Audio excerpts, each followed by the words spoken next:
చాటున మమ్మల్ని భద్రపరుచున్నారు, క్షేమం ఇచ్చారు, ఆరోగ్యం ఇచ్చారు. ప్రభువా, మళ్ళా నీ సన్నిధిలో నీ మందిరంలోనే కలిసి ఆరాధించుటకు నాయన, నిన్ను స్తుతించుటకు ప్రభువా, నువ్వు ఇచ్చి నీ గొప్ప కృపను బట్టి నీకు వందనాలయ్యా. మా నీతి మా భక్తి కేవలం అయితే కాదు కానీ ప్రభువా, మా ఎడ్ల నాయన దినదినము నూతనముగా పుడుతున్న వాత్సల్యము అని మేము ఎరిగి ప్రభువా, ఇంకను కృతజ్ఞత కలిగి నాయన మేము జీవించటకు మాకు సహాయము దయచేయమని వేడుకొంచున్నాం ప్రభువా. నాయన ఈ దినమున నాయన మేము కూడుకొని ఉంటుండగా నాయన మరలా స్త్రీల కూడికను మేము ప్రారంభించుకుండగా ప్రభువా, నాయన మమ్మల్ని జ్ఞాపకం చేసుకోమని వేడుకొంచున్నాం ప్రభువా. ఇంకను నీ ఆత్మీయ లోతులోకి మమ్మల్ని నడిపించమని వేడుకొంచున్నాం ప్రభువా. ఈ సంవత్సరము మాకు అనుగ్రహించిన రీతిగా నాయన మమ్మల్ని మేము అప్పచెప్పుకుంటకు ప్రభువా, మిమ్మల్ని సమర్పించుకుంటకు ప్రభువా, ఇంకను సంపూర్ణమైన విధేయతలోకి నాయన మేము నడుచులాగున నాయన మా పాదములు స్థిరపరచమని వేడుకొంచున్నాం ప్రభువా. మమ్మల్ని క్రమపరచమని వేడుకొంచున్నాం ప్రభువా. కేవలం వినుమాత్రమే కాకుండా ప్రభువా, నాయన మా ఆత్మీయ జీవితంలో నాయన అది ప్రాక్టికల్గా నాయన అది మేము చూపించుటకు ప్రభువా, నీ స్వారూప్యంలోకి మేము ఎదుగుటకు ప్రభువా మీరు సహాయం దయచేయమని వేడుకొంచున్నాం నాయన. మెట్టుకు ప్రభువా, ఏ మనసుతో ఏ ఆలోచనతో మేము ఇక్కడికి వచ్చి ఉన్నామో మీరు ఎరిగి ఉన్న దేవుడు ప్రభువా, అంతరంగంని ఎరిగిన దేవుడు ప్రభువా, హృదయంలో పరిశుద్ధత కోరే దేవుడు ప్రభువా. ఏ ఒక్కరము ప్రభువా నీ సన్నిధికి మేము ఆటంకంగా ఉండకుండాలాగిన ప్రభువా, నాయన మా ప్రతి ఒక్క దోషములను అవిధేయతను నాయన ప్రభు రక్తంలో కడగమని మరొక్కసారి నేను బ్రతిమాలుకుంటున్నాం ప్రభువా. మా విధేయతను కడగండి, మమ్మల్ని శుద్ధీకరించమని మమ్మల్ని అంగీకరించమని మరలా వేడుకొంచున్నాం ప్రభువా. నాయన ఈ సమయం నాయన మా అందరికీ దీవెనకరంగా ఉండుటకు నాయన మీ సహాయం దయచేయమని వేడుకొంచున్నాం ప్రభువా. వచ్చిన వారందరినీ మీరు దీవించమని వేడుకొంచున్నాం ప్రభువా. సహాయకరంగా ఉన్న యూత్ బిడ్డలందరినీ ప్రభువా వారిని దీవించండి, వారి భవిష్యత్తుని కట్టండి నాయన ప్రణాళికలన్నీ నాయన నీ చిత్తము వారి జీవితాల్లో జరిగించమని వేడుకొంచున్నాం నాయన. ఈ సమయంలో నాయన అనారోగ్యంగా ఉన్న నాయన ప్రతి ఒక్కరిని జ్ఞాపకం చేసుకోమని వేడుకొంచున్నాం. ఈ సేవకురాలైన బిందుని జ్ఞాపకం చేసుకోమని వేడుకొంచున్నాం. ఆ ట్రీట్మెంట్ జరుగుతుండగా నీ సహాయాన్ని దయచేయమని వేడుకొంచున్నాం. నీ అదృశ్యమైన హస్తాన్ని తన మీద ఉంచమని వేడుకొంచున్నాం ప్రభువా. నాయన నీకు అసాధ్యమైతే ఏదీ లేదని మేము నమ్మి నాయన నీ సన్నిధిలో మేము ప్రార్థన చేసుకుంటా నాయన ఆ మనసుని నడుమని కట్టమని వేడుకొంచున్నాం. కుటుంబాన్ని బలపరచమని వేడుకొంచున్నాం. మళ్ళా లేవనెత్తి నాయన స్వస్థత దయచేసి నీకు సాక్షిగా నాయన మరింతగా నాయన నీ సేవలో ముందుకు కొనసాగటకు మీ సహాయం దయచేయమని వేడుకున్నాం. ఎగ్జామ్స్ కొరకు ప్రిపేర్ అవుతున్న బిడ్డలందరినీ మా యవనస్తులందరినీ నాయన మీరు దీవించండి, దర్శించండి నాయన ప్రణాళికలు నాయన మంచి మార్కులతో ఉత్తీర్ణులవుటకు నాయన నీ సహాయం దయచేయమని వేడుకొంచున్నాం నాయన. ఈ దినమైన ప్రత్యేకంగా ప్రభువా నీ సన్నిధి మా మధ్యకి దిగిరమ్మని వేడుకొంచున్నాం. ఎక్కడిక్కడ ముందు ఉంటారో అక్కడ మా మధ్య ఉంటానని సెలవిచ్చిన దేవుడు ప్రభువా. నువ్వు మధ్య లేకుంటే ప్రభువా, నువ్వు రాకుంటే ప్రభువా అది వ్యర్థం ప్రభువా. మమ్మల్ని ఆదరించమని వేడుకొంచున్నాం, మమ్మల్ని లేవనెత్తమని వేడుకొంచున్నాం, మమ్మల్ని బలపరచమని వేడుకొంచున్నాం. మరలా నీ కొరకు జీవించటకు నాయన నూతనమైన శక్తితో, నూతనమైన బలంతో, నూతనమైన అభిషేకంతో నాయన మమ్మల్ని నింపి నాయన మమ్మల్ని బలపరిచిన నాయన మరలా నాయన మేము పరిగెత్తుటకు నాయన ఈ పరుగు పందెంలో గురి కలిగి మేము జీవించటకు ప్రభువా మీరు సహాయం దయచేసి నాయన మీరే మహిమ ఘనత ప్రభావాలు పొందుకోమని యేసు పరిశుద్ధ నామంలో అడిగి వేడుకుంటున్నాం తండ్రి, ఆమేన్. కూర్చుని ఉండగా కొన్ని పాటలు పాడుకొని మనం దేవుని స్తుతిద్దాము. హల్లెలూయా, ప్రైజ్ ది లార్డ్. దేవునికి స్తోత్రం. అందరూ సంతోషంగానే ఉన్నారనుకుంటాను. అయ్యో మౌనంగానే ఉన్నారు అందరూ. ఎనీహో దేవుడు తిరిగి ఈ నూతన సంవత్సరంలో మొదటిసారి మళ్ళీ ప్రారంభించుకోవడానికి, స్త్రీల మీటింగ్ ప్రారంభించుకోవడానికి దేవుడు ఇచ్చిన గొప్ప అవకాశాన్ని బట్టి దేవాది దేవునికి వందనాలు చెల్లించుకుంటున్నాను. మీరు కూడా నాతో ఏకీభవించినట్లయితే హల్లెలూయా, హల్లెలూయా. పాటల పుస్తకం నుంచి 68వ పాట పాడుకుందాం. అందరికీ తెలిసిన పాట. ఒకవేళ మీ దగ్గర పాటల పుస్తకాలు ఉన్నట్లయితే దయచేసి సాంగ్స్ బుక్స్ నుంచి సాంగ్ నెంబర్ 68 నాతో పాటు ఏకీభవిస్తూ నాకన్నా ముందు వెళ్ళకుండా నాతో కలిసి పాడాల్సిందిగా ప్రభు పేట మిమ్మల్ని అందరినీ కోరుతున్నాను. నీ పాదం రొక్కేదం నిత్యము స్తుతించి నిన్ను పాడి కీర్తించేదను. యేసయ్యా నీ ప్రేమ పొంగుచున్నది నాలో, నీ ప్రేమ పొంగుచున్నది. నీ పాదం రొక్కేదం నిత్యము స్తుతించి నిన్ను పాడి కీర్తించేదను. యేసయ్యా నీ ప్రేమ పొంగుచున్నది నాలో, నీ ప్రేమ పొంగుచున్నది. పరిశుద్ధమైన పరవశమే పరమాయేసుని కృపావరమే. పరిశుద్ధమైన పరవశమే పరమాయేసుని కృపావరమే. వెదకి నన్ను కనుగొంటివి, వెదకి నన్ను కనుగొంటివి. పాడుటకు పాటనిచ్చితివి, పాడుటకు పాటనిచ్చితివి. నీ పాదం రొక్కేదం నిత్యము స్తుతించి నిన్ను పాడి కీర్తించేదను. యేసయ్యా నీ ప్రేమ పొంగుచున్నది నాలో, నీ ప్రేమ పొంగుచున్నది. ఇరుకునందు పిలచితివి, నాకు సహాయము చేసితివి. ఇరుకునందు పిలచితివి, నాకు చేసితివి. చెడి ఎక్కడా తిరుగకుండా, చెడి ఎక్కడా తిరుగకుండా చేరవచ్చి నన్ను ఆదుకొంటివి, చేరవచ్చి నన్ను ఆదుకొంటివి.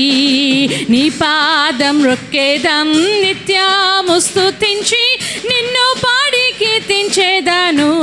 యేసయ్యా నీ ప్రేమ పొంగుచున్నది. అందరం కలిసి నాలో, నీ ప్రేమ పొంగుచున్నది, నీ ప్రేమ పొంగుచున్నది నాలో, నీ ప్రేమ పొంగుచున్నది. నిత్యముగా నీ సన్నిధి నాకు ఇచ్చును విశ్రాంతి. నిత్యముగా నీ సన్నిధి నాకు ఇచ్చును విశ్రాంతి. దుడ్డుకరా నీ దండమును, దుడ్డుకరా నీ దండమును నిజముగా నన్ను ఆదరించుడు, నిజముగా నన్ను ఆదరించుడు. నీ పాదం రొక్కేదం నిత్యము స్తుతించి నిన్ను పాడి కీర్తించేదాము. యేసయ్యా నీ ప్రేమ పొంగుచున్నది నాలో, నీ ప్రేమ పొంగుచున్నది, నీ ప్రేమ పొంగుచున్నది నాలో, నీ ప్రేమ పొంగుచున్నది, నీ ప్రేమ పొంగుచున్నది నాలో, నీ ప్రేమ పొంగుచున్నది. హల్లెలూయా, హల్లెలూయా. యేసయ్య చాలా గొప్పవాడు కదా, కాదా? లేదు, మనమే గొప్పవాళ్ళమి అన్నట్లు చూస్తున్నారు నా వైపు. డెబ్బి తప్పు చెప్తున్నావు, మేము గొప్పవాళ్ళమి, మా ఇంట్లో వారు గొప్పలు, మా మమ్మీ డాడీ గొప్పలు, మా పిల్లల గొప్పలు. అలా కాదు, యేసయ్య గొప్పవారు. ఆయన సర్వశక్తి గల దేవుడు. ఆయన ప్రేమ మన హృదయాల్లో పొంగి ఉంటే, నిండి ఉంటే, అది పొంగుతూ నిండాలి, తర్వాత పొంగాలి, తర్వాత పొంగి పొంగి పొరలాలి. ఎవరు ప్రేమ? ఎక్కడ? మన హృదయాల్లో. అది మర్చిపోకండి. అప్పుడు మనం ఎవరి మీదైనా ప్రేమ చూపిస్తాం. శత్రువుల కొరకు ప్రార్థన చేస్తాం. నిన్ను చీకొట్టిన వారికి ఎంత చక్కటి అన్నం తినిపిస్తావు, మిఠాయి పెడతావు, స్వీట్ పెడతావు కదా. ఎవరు ప్రేమ ఉంటే అవన్నీ సాధ్యం. యేసయ్య ప్రేమ ఉంటేనే అది సాధ్యం. మనుషుల ప్రేమ ఉంటే మాత్రము సాధ్యము కాదు. యేసయ్య ప్రేమ ఉండాలి, యేసయ్య కొరకు మన ప్రేమ ఉండాలి. ఓకేనా? యేసయ్య ప్రేమ మన హృదయంలో ఉండాలి. మన ప్రేమ ఎవరి కొరకు ఉండాలంటే యేసయ్య కొరకు ఉండాలి. భర్తలు కాదు, పిల్లల్ని కాదు, ఇంకెవరినో కాదు. మొదట ఎవరిని ఎక్కువ ప్రేమిస్తున్నామో అది యేసయ్య మాత్రమే ఉండాలి. ఓకేనా? పాటల పుస్తకం నుంచి 244వ పాట పాడుకుందాం. అందరికి వచ్చిన పాట, చాలా పాత పాట. నేనైతే పుస్తకం చూసి పాడుతున్నాను. పుస్తకం లేకుండా నేను పాడలేను, కానీ మీరు పుస్తకం లేకుండానే పాడగలరు.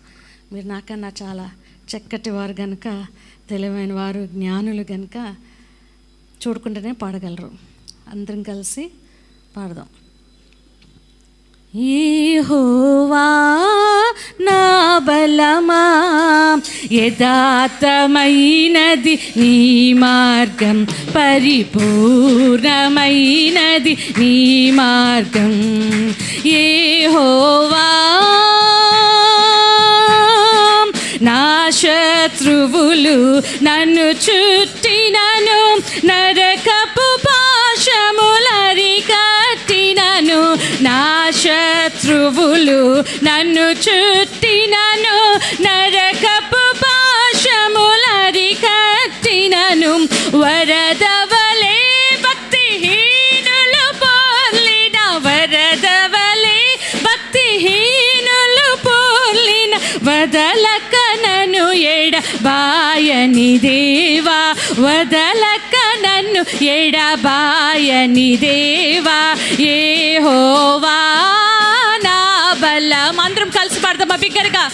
బిగ్గరగా పాడదాం. ఆయన నామములో హల్లెలూయా. పూర్ణమైనది నీ మార్గం, యెహోవా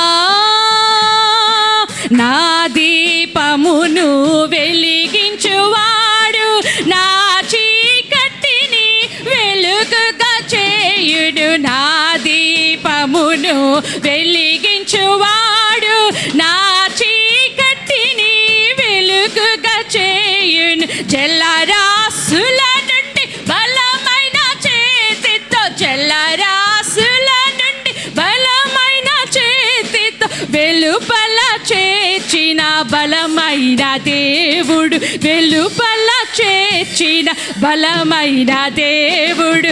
యెహోవా నా బలమా. బిగ్గరగా హల్లెలూయా. పరిపూర్ణమైనది నీ మార్గం, యెహోవా. యెహోవా జీవము గల దేవా, బహుగా స్తుతులకు అర్హుడు నీవు. యెహోవా జీవము గల దేవా. బిగ్గరగా పడతామా? అన్యజనులలో ధన్యత చూపుచు, అన్యజనులలో ధన్యత చూపుచు, హల్లెలూయా స్తుతి గానము చేసేద, హల్లెలూయా స్తుతి గానము చేసేద. యెహోవా నా బలమా, యథార్థమైనది నీ మార్గం, పరిపూర్ణమైనది నీ మార్గం. యెహోవా. హల్లెలూయా. Praise the Lord. కీర్తనల గ్రంథము 84వ అధ్యాయము 1 నుంచి 10 వచనములు చదువుదాము. సామ్ 84 1-10 వర్సెస్ 1 నుంచి 10 అందరం కలిసి చదువుదాము. సైన్యములకు అధిపతియకు యెహోవా, నీ నివాసములు ఎంత రమ్యములు. యెహోవా మందిర ఆవరణములను చూడవలెనని నా ప్రాణము ఎంతో ఆశపడుచున్నది, అది సొమ్మసిల్లుచున్నది. జీవము గల దేవుని దర్శించుటకు నా హృదయము నా శరీరము ఆనందంతో కేకలు వేయుచున్నది. సైన్యములకు అధిపతి యెహోవా, నా రాజా, నా దేవా, నీ బలిపీఠము నొద్దనే పిచ్చుకలకు నివాసం దొరికెను, పిల్లలు పెట్టుటకు వాన కోవెలకు గూటి స్థలము దొరికెను. నీ మందిరమందు నివసించువారు ధన్యులు, వారు నిత్యము నిన్ను స్తుతించుదురు. నీ వలన బలమునందు మనుషులు ధన్యులు, యాత్ర చేయు మార్గములు వారికి అతి ప్రియములు. వారు బాకా లోయలో బడి వెళ్ళుచు దాన్ని జలమయంగా చేయుదురు.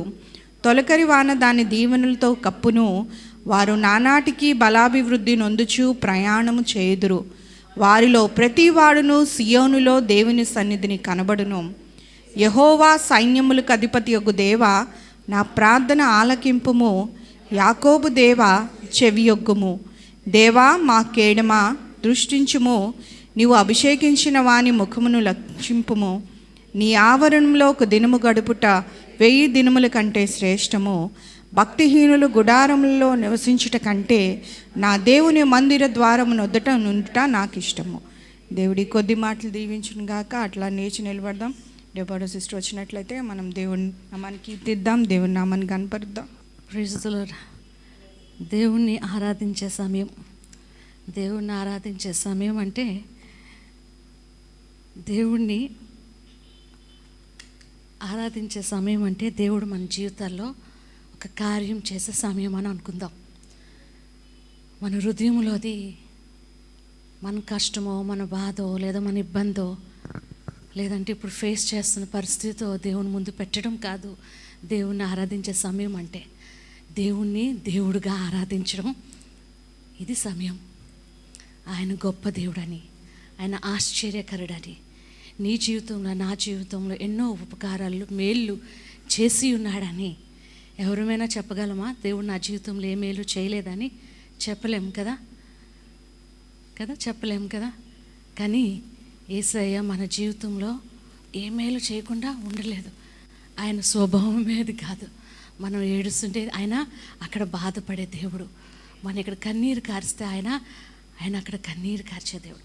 ఎలాంటి పాపంలో ఉన్నా ఆయన్ని మాటి మాటికి బాధ పెట్టి వారమైనా మనం ఎడగానే కరిగిపోతారు. ఆయన ఎన్నోసార్లు ఆయనకి దూరం అయిపోయిన పరిస్థితుల్లో మనం ఇలాగ ఎడగానే, మన కళ్ళల్లో నీరు రాగానే ఆయన మన వైపు చూసే దేవుడు, మన తట్టు చూసే దేవుడు, మనల్ని దరి చేర్చుకునే దేవుడు. దేవుని గ్రంథంలో ఇంకొక పెద్ద కాదు, చిన్న మాట.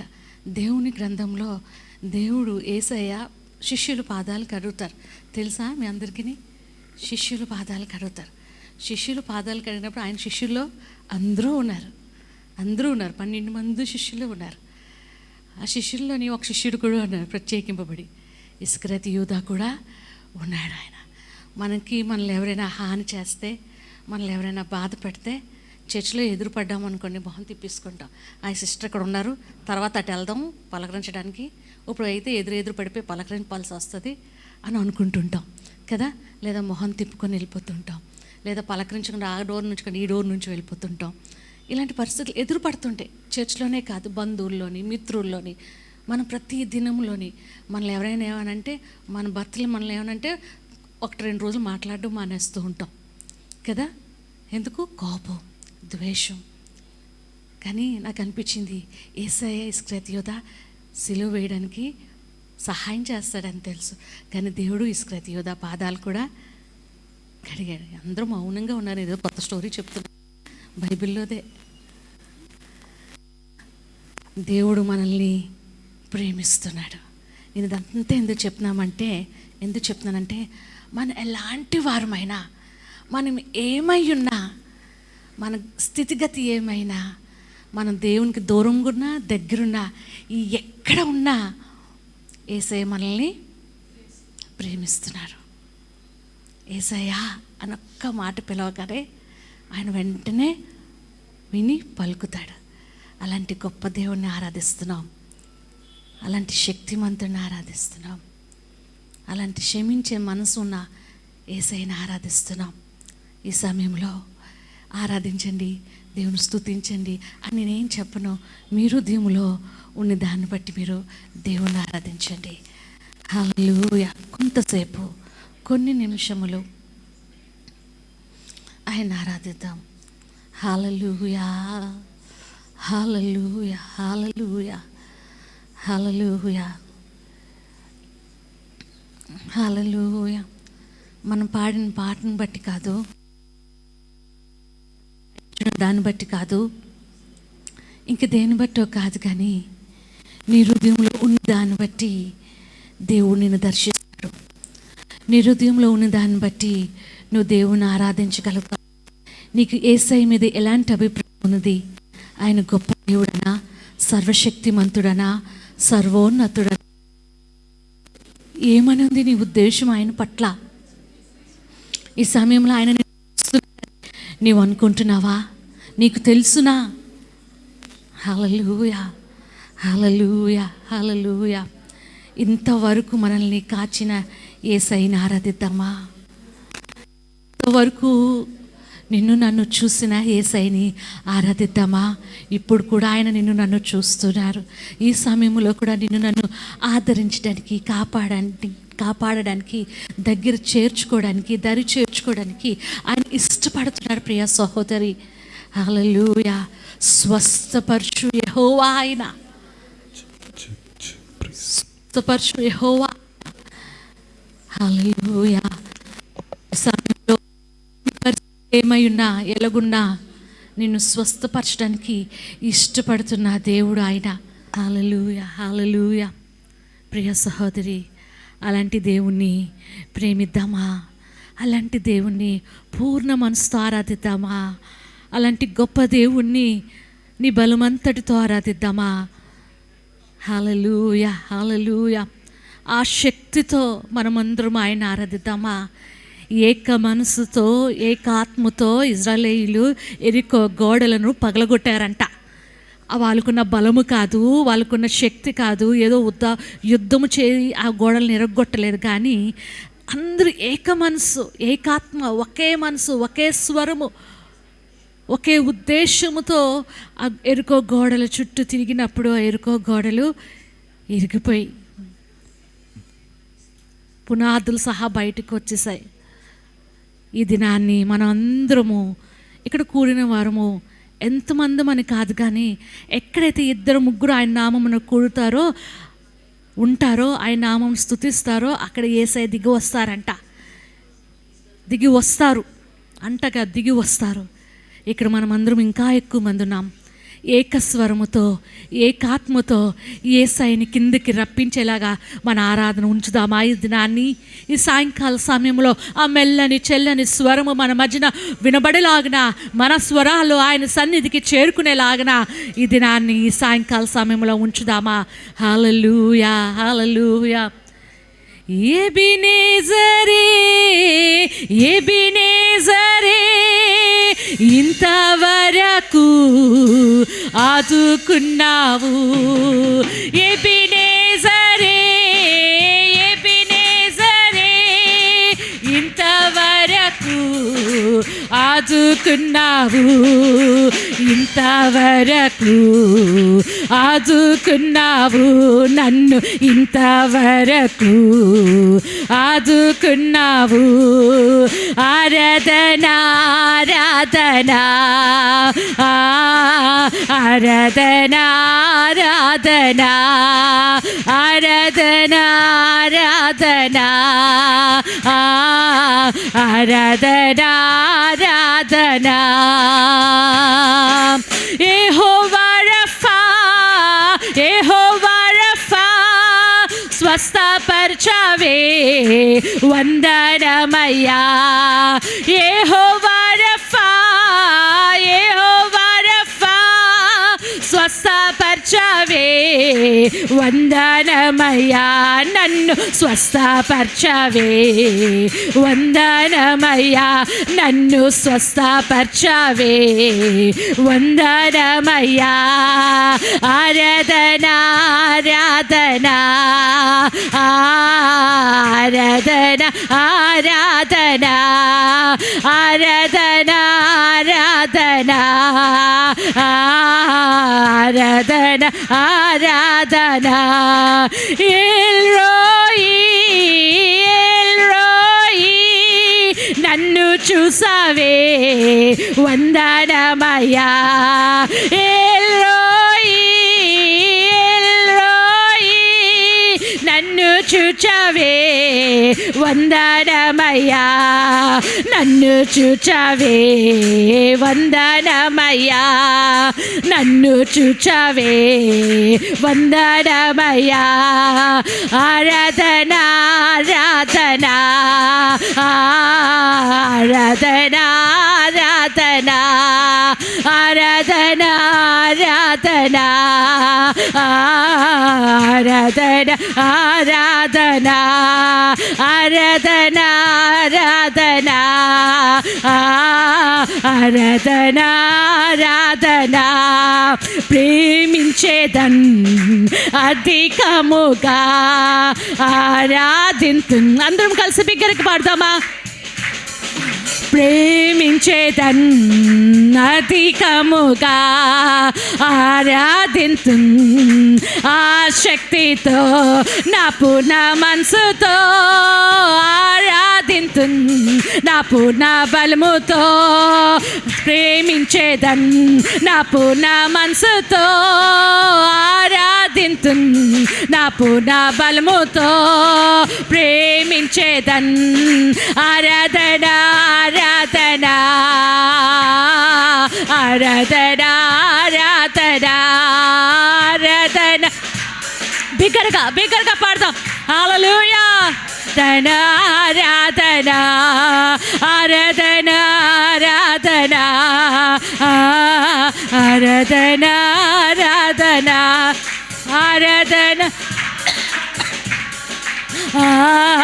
ఆరాధన ఆరాధన. ప్రియ సహోదరి, ఈ సాయంకాల సమయంలో దేవుడు నిన్ను నన్ను చూస్తున్నారు. నిన్ను నన్ను ముట్టడానికి ఇష్టపడుతున్నారు. హల్లెలూయా హల్లెలూయా హల్లెలూయా.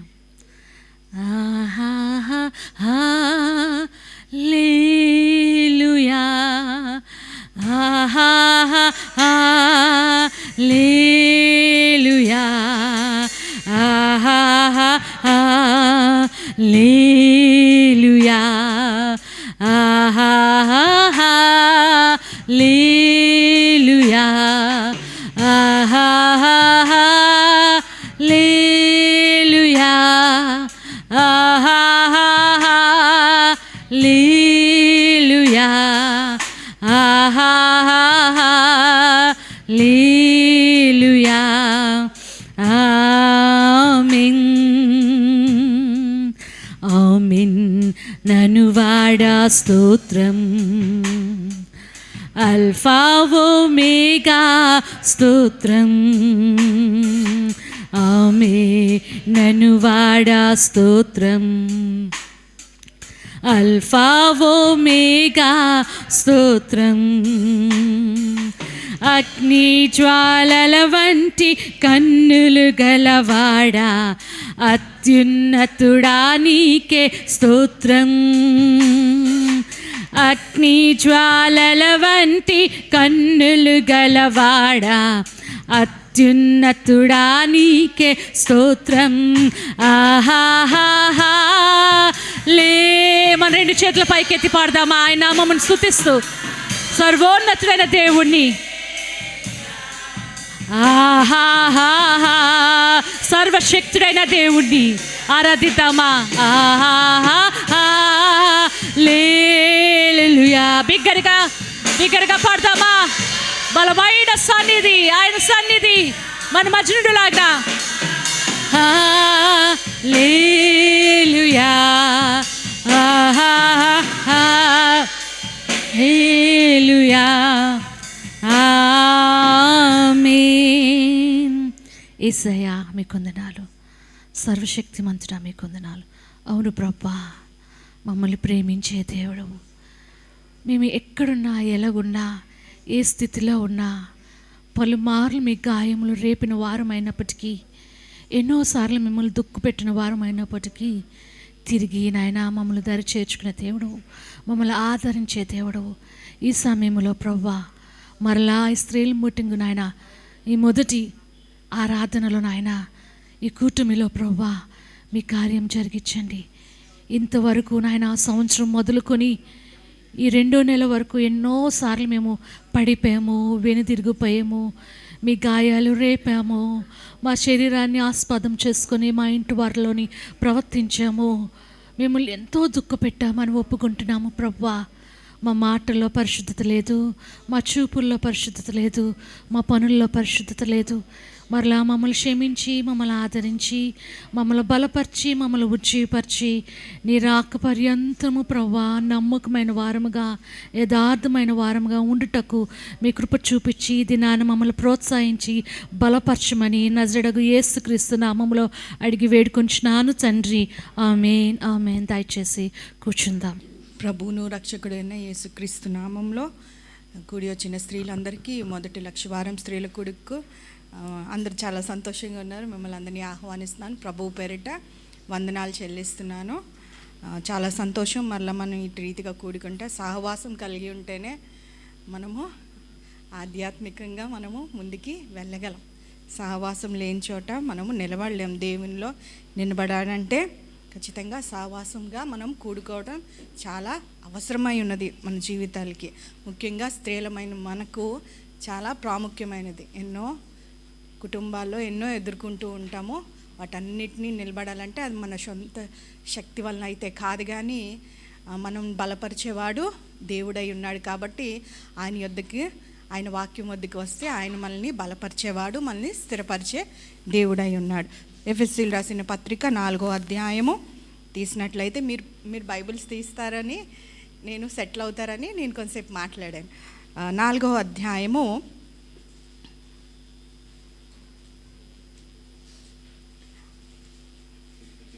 11వ మాట నుంచి నేను చదువుతాను. ఎఫెసీయులకు రాసిన పత్రిక 4వ అధ్యాయం 11వ మాట నుంచి. మనమందరము విశ్వాస విషయంలో దేవుని కుమారుని గూర్చిన జ్ఞాన విషయంలోనూ ఏకత్వము పొంది సంపూర్ణ పురుషులగు వరకు, అనగా క్రీస్తుకు కలిగిన సంపూర్ణతకు సమానమైన సంపూర్ణత కలవారమగు వరకు ఆయన ఇలాగు నియమించెను.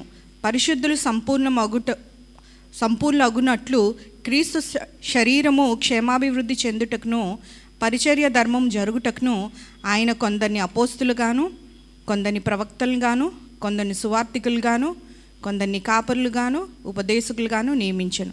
అందువలన మనం ఇంక మీదట పసిపిల్లలమై ఉండి మనుషుల మాయోపాయం చేత వంచనతో తప్పు మార్గంలో లాగు కుయుక్తితో గాలికి కొట్టుకొని పోవునట్లు కల్పించబడిన ప్రతి ఉపదేశమునకు ఇటు అటు కొట్టుకొని పోవచ్చు అలల చేత ఎగురగొట్టబడిన వారమై నట్లుండక ప్రేమ కలిగి సత్యము చెప్పుచు క్రీస్తు వలె ఉండుటకు మనం అన్ని విషయంలో ఎదుగుదాము. అట్లా చిన్న మాట ప్రార్థన చేసుకుందాము. కళ్ళు మూసుకున్నట్లయితే. పరిశుద్ధుడా, ప్రేమ గల తండ్రి, కృపగల దేవ, నీ ఘనమైన నామానికి స్తుతి స్తోత్రములు నాయన. ఇది కేవలం నీ కృపనైనా, నీ సన్నిధిలోనైనా మరి ఒక్కసారి నాయన ఈ స్త్రీలకు కూడికను నాయన మేము ప్రారంభించుకుంటకు నాయన, రీస్టార్ట్ చేయటకు నాయన చేసిన కృపంతటిని బట్టి నీకు వందనాలు ప్రభువా. కూడి వచ్చిన స్త్రీలందరినీ నాయన మీరు దృష్టించి మనం వేడుకొంచున్నాం ప్రభువా. నాయన మీరు మాట్లాడమని వేడుకొంచున్నాం నాయన. మీరు మాట్లాడితే మేము వినాలని మేము ఆశపడుచున్నాం ప్రభువా. నీ వాక్యం మాకు జీవమై ఉన్నది ప్రభువా. మేము జీవించుటకు ప్రభువా సహాయం దయచేసి నాయన. కేవలం మీరు మాత్రమే మహిమ ఘనత ప్రభావం పొందుకోమని యేసయ్య పరిశుద్ధ నామంలో అడిగి వేడుకొంచున్నాం తండ్రి, ఆమేన్. అట్లా చూడండి, ఇంకొక వాక్య భాగం చూసుకుందాం. 2 పేతురు 3వ అధ్యాయము 18వ మాట. 3:18 నుంచి నేను చదువుతాను చూడండి. మన ప్రభువును రక్షకుడైన యేసుక్రీస్తు అనుగ్రహించు కృపయందును జ్ఞానమందును అభివృద్ధి పొందిడి. ఫిలిప్పీలు రాసిన పత్రిక చాలా రోజులైందమ్మా తిప్పి. ఫిలిప్పీలు రాసిన పత్రిక 1వ అధ్యాయము 9వ మాట, 9 నుంచి 11 చదువుతాను చూడండి. మీ ప్రేమ తెలివితోనూ సకల విధములైన అనుభవ జ్ఞానంతో కూడినదై అంతకంతకు అభివృద్ధి పొందవలెనని, ఇందువలన దేవునికి మహిమయు స్తోత్రమును కలుగునట్లు మీరు యేసుక్రీస్తు వలన నీతి ఫలములు నిండుకొనిన వారే క్రీస్తు దినమునకు నిష్కపటములు నిర్దోషులను కావాలనని ప్రార్థించుచున్నాను. ఈ అన్ని విషయాలు, ఈ పత్రికలు అన్నీ రాసింది అపోస్తులైన పౌలు గారు. ఈ పౌలు రాస్తూ ఏమని చెప్తున్నారంటే, మనం ఎఫెసీయులకు రాసిన పత్రికలో మనం చూసుకున్నట్లయితే ఆయన ఏమన్నారంట, మనం అభివృద్ధి చెందాలి, మనము క్రీస్తు వలె ఏం చేయాలంట, అన్ని విషయములలో మనము ఎదగాలి కదా.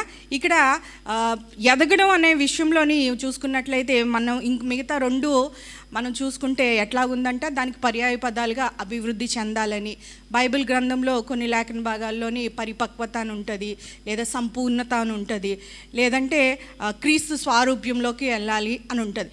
అట్లాగా వీటన్ని మాటలకి ఒకటే అర్థం ఏంటంటే ఎదుగుదల, అంటే ఆత్మీయ జీవితంలో ఎదుగుదల కదా. మనుషులు చాలా రకాలుగా ఎదుగుతుంటారు. చూడండి, మనం చూసినట్లయితే యేసుక్రీస్తు కొరకు ఏముంటుంది, శిశువు ఎదిగి ఆత్మలో బలం పొంది కదా అట్లా స్టార్ట్ అవుతుంది. సమూయేలు కొరకు ఏముంటుంది ఏంటంటే చెప్పండి, వయసునందును జ్ఞానమందును మనుషుల దైన అంతా కామైపోయారు. సెలవులు వచ్చి ఇచ్చిన తర్వాత నేనే చెప్పుకోవాలంటే నాకు చాలా కష్టం, నాకు సరిగ్గా గుర్తురావు. వయసునందును జ్ఞానమందును మనుషుల దయందును దేవుడు దయందును వర్ధిల్లారు అని అంటుంది. అట్లాగా ఎలాగైతే మనకి శారీరకంగా ఎట్లా ఫిజికల్ డెవలప్మెంట్ ఎలాగైతే మనకు అవసరమైనదో అంతకన్నా ప్రాముఖ్యమైనది ఏంటంటే మనం ఆధ్యాత్మికంగా ఎదుగుతూ ఉండాలి, క్రీస్తు స్వారూప్యంలోకి ఎదుగుతూ ఉండాలి. ఆ ఎదుగుదల ఎటువంటిదంటే ఎట్లంటే క్రీస్తుకి ఎట్లా ఉంది, ఎంతవరకు ఎదగాలి అంటే కొంతవరకు ఎదిగితే చాలా. కిందటి సంవత్సరం అంతా మేము విన్నాం, వాక్యాలు విన్నాం, మేము సరిచేసుకున్నాం, మేము విధేయత కలిగి ఉన్నాం, దేవుని చిత్తానికి లోబడి ఉన్నాం, చేయవలసిన రీతిగా మేము చేశాము అని అనుకుంటే సరిపోయిందా అని అనడానికి కాదు. కానీ ఎంతవరకు ఉందంటే అపోస్తలుడైన పౌలు ఏం చెప్తున్నారంట 12 చూడండి, క్రీస్తునకు కలిగిన సంపూర్ణతకు ఏంటంట, క్రీస్తు సంపూర్ణుడు కదా. నమ్ముతున్నావా అన్నాం, ఆయన సంపూర్ణుడని. క్రీస్తు కలిగిన సంపూర్ణతకు సమానమైన సంపూర్ణత కలవారమగు వరకు. ఎంతవరకు అమ్మా, ఆయనతో సమానమగు వరకు అంట. చాలామంది యవనస్తులకి ఏంటంటే నేను ఇలా లేను, నాకు అట్లాంటి బైక్ లేదు, ఐడెంటిటీ క్రైసిస్ ఉంటుంది. అంటే ఎవరితో పోల్చుకుంటూ ఉంటారంటే నాకు అట్లా బట్టలు లేవు, అట్లాంటి బైక్ లేదు, అట్లాంటి ఫోన్ లేదని చెప్పి తను పోల్చుకుంటూ నిరాశ చెందుతూ ఉంటారు. కానీ విశ్వాసులమైన మనకి క్రైస్తవ సమాజానికి ఏంటంటే ఎవరితో పోల్చుకోవాలంటే నేను ఆ సిస్టర్లా ఈ సిస్టర్లా లేను, అట్లా లేను అని అనుకోవడానికి కాదు. కానీ ఏంటంటే మన కొలబద్ద ఏంటంటే what is a standard of measurement. ఎవరితో మనం పోల్చుకొని మన లోటుపాట్లు, మన కొదువులు ఆత్మీయ జీవితంలో అవి ఎప్పుడు తెలుస్తాయంటే ఎప్పుడంట క్రీస్తుతో మనం పోల్చేటప్పుడు. క్రీస్తు ఒక పక్క పెట్టుకోవాలంట, మన ఆత్మీయ జీవితాన్ని ఒక పక్క పెట్టుకోవాలంట. అప్పుడు మన లోటుపాట్లు, మన ప్రోగ్రెస్ రిపోర్టు ఉంది. అంటే కిందటి సంవత్సరం 20లోని 21లోని ఎంతవరకు ఎదిగాం, క్రీస్తులో ఎంతవరకు దగ్గరగా వెళ్ళాము, 21 నుంచి 22లో ఎంతవరకు వెళ్ళామా, 22 నుంచి 23, 23 నుంచి 24, 24 నుంచి 25 కూడా దాటి దేవుడు మనల్ని కనికరించి ఇంకను సజీవ లెక్కలో ఉంచి మనల్ని నడిపించాడంటే he is not done with you yet. అంటే ఆయనకు మనతో పని పూర్తి అవ్వలేదు, హీ స్టిల్ నీడ్స్ యూ. ఆయనకి మనము అవసరమై కాబట్టే అందుకేంటంటే ఆయన స్టార్ట్ చేసిన ఆ వర్క్ మీలో ప్రారంభించినది సంపూర్తి చేయాలి. ఆ కార్యాన్ని సంపూర్తి చేయటానికి మన ద్వారా అనేక మందిని దీవించటానికి ఏంటంటే దేవుడు ఇంకనూ మనల్ని సజీవుల లెక్కలో ఉంచి ఉన్నాడు కదా. చాలాసార్లు ఆత్మీయతలోని కాకుండా చూడండి, ఫిజికల్గా చాలామంది మనకు తెలుస్తూ ఉంటారు. కొంతమంది సంఘంలో కొంతమంది పసిపిల్లల కొరకు మనం ప్రార్థన చేస్తూ ఉంటాం. ఏంటంటే కొంతమంది ఫిజికల్గా శారీరకంగా ఎదుగుతుంటారు కానీ మానసికంగా వాళ్ళు ఎదగరు. కొంతమంది మానసికంగా ఎదుగుతారు కానీ శారీరకంగా వాళ్ళు ఎగరు, వారు పొట్టివారుగా మరుగుజ్జులుగానే ఉండిపోతారు. అటువంటి వారిని ఎక్కడ చూస్తూ ఉంటామో సర్కస్ల్లోని ఇట్లాంటి బబూన్స్ కింద, డ్రాప్స్ కింద అట్లా చూస్తూ ఉంటాం. కాకపోతే లోకం అంతటికీ ఏంటంటే వారిని గేలీ చేస్తూ ఉంటారు. అటువంటి వారిని గేలీ చూస్తుంటారు, నవ్వు చేస్తూ ఉంటారు, నవ్వులాటుగా వారిని హాస్యం చేస్తూ ఉంటారు. కానీ తల్లిదండ్రులకు ఎవరినన్నా అడగండి, కొంతమంది కొరకు మనం ప్రార్థన ఇంకా చేస్తూనే ఉంటాం. అటువంటి తల్లిని కదిపినట్లయితే ఎంతటి దుఃఖము కదా. బిడ్డ కలక్క చాలాసార్లు మన సంఘంలో ఉన్న సిస్టర్కి చాలాసార్లు నుంచి సంవత్సరాల నుంచి ప్రార్థన చేసిన పిల్లలు పుట్టిన తర్వాత తనకి జరగాల్సిన మైల్ స్టోన్స్ ఉంటాయి. పిల్లలు కొంచెం మెడ నిలబెడతారు, తర్వాత పక్కకు ఉంగుతారు, తర్వాత చేతితో తింటారు, తల్లిని నిదానించి నుంచి చూస్తూ ఉంటారు, చిన్న చిన్న మాటలు పడతారు, ఇవి అవి పట్టుకొని నడుస్తుంటారు. అవన్నీ మైల్ స్టోన్స్ అనమాట, అంటే మైలురాళ్ళు అని అంటూ ఉంటారు. ఇవన్నీ క్రమంగా వయసుకు తగ్గట్టు వాళ్ళు పెరిగారా లేరా, వెళ్తున్న వ్యాక్సిన్ వేస్తున్న ప్రతిసారి ఏంటంటే వాటిని చెక్ చేస్తూ ఉంటారు. ఎందుకంటే వయసుకు తగ్గట్టు వాళ్ళు ఎదుగుతున్నారా, బరువు ఉందా, ఇవన్నీ చూస్తూ ఉంటారు. అట్లాంటి ఒకసారి ఇట్లాగా వయసుకు తగ్గట్టు ఎదగట్లేనప్పుడు, మాట్లాడలేనప్పుడు, మాటలు రానప్పుడు తల్లిదండ్రులకు ఎంత ఆయాసం, ముఖ్యంగా తల్లికి ఆ సంతోషం ఉండదు. వారు వేదనకరంగా ఉంటారు, దుఃఖకరంగా ఉంటూ ఉంటారు. ఇదినాన మనం కూడా ఆత్మీయ జీవితంలోని ఏంటంటే ఎదగపోలేనప్పుడు, ఎందుకు మనం ఎదగాలంటే అది ఏంటంటే మన తండ్రికి ఏదంటే అది సంతోషాన్ని ఇస్తుంది. ఫిలిప్పీలు రాసిన పత్రికలోనే ఉంటుంది, 1:9 ఉంటుంది. ఏంటంటే అది అట్లాగ అవడం వల్ల ఏంటంటే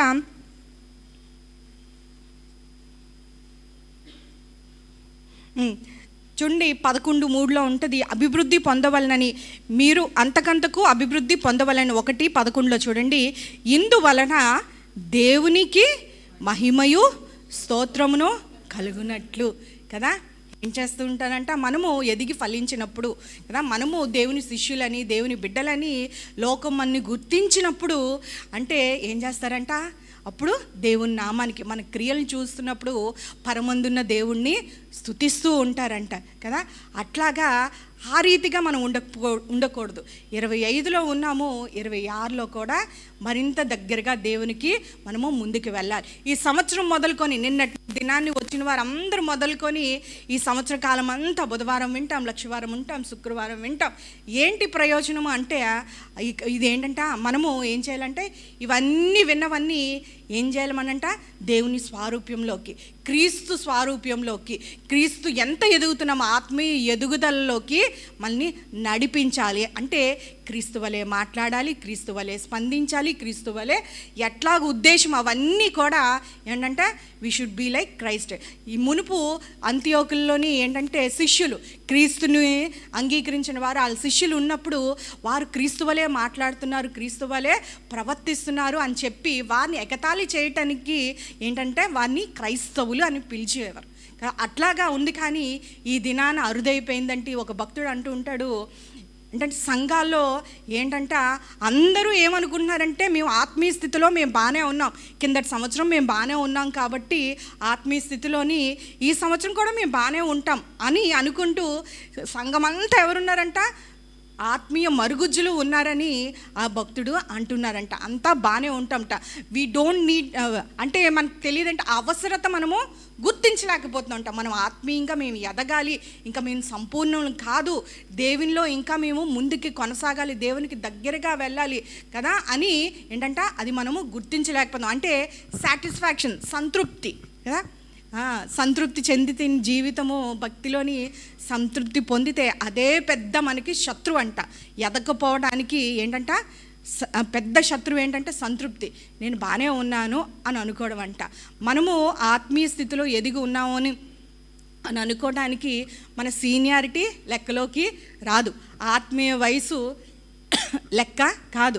మనము దేవునిలోకి వచ్చిన తర్వాత, రక్షణ పొందిన, మారు మనసు పొందిన తర్వాత ఎంతమందికి ఎంత వయసు కదమ్మా, మీ శారీరక వయసు కాదు కానీ ఎంత వయసు, అది కూడా అది మన ఆత్మీయతకు సూచన అయితే కాదు. 20 సంవత్సరాలు అయ్యాయా మీరు బ్యాప్టిజం తీసుకొని ప్రభువుని రక్షకుడిగా అంగీకరించి, లేదంటే 5 సంవత్సరాలు అయ్యా, 3 సంవత్సరాలు అయ్యాయా, అది లెక్క కాదు. కానీ ఏంటంటే ఎంతవరకు ప్రభులాగా మనం ఉన్నాం, ఎంతవరకు ప్రభు స్వారూప్యంలోకి మనం వచ్చి ఉన్నాం. కానీ సీనియారిటీ కాదు, కానీ ఏంటంటే దేవుని కొరకు, దేవుని స్వారూప్యంలోకి మనము ఎంతగా చెక్కబడి ఉన్నాము. చూడండి, హెబ్రీలు రాసిన పత్రికలో ఒక మాట మాట్లాడతాడు పౌలు. అక్కడున్న యూదులకి హెచ్చరిస్తూ 5వ మాట చూద్దాం. చూడండి, 5వ అధ్యాయము 12వ మాట. కాలమును బట్టి చూచితే, చెప్పండి అమ్మా.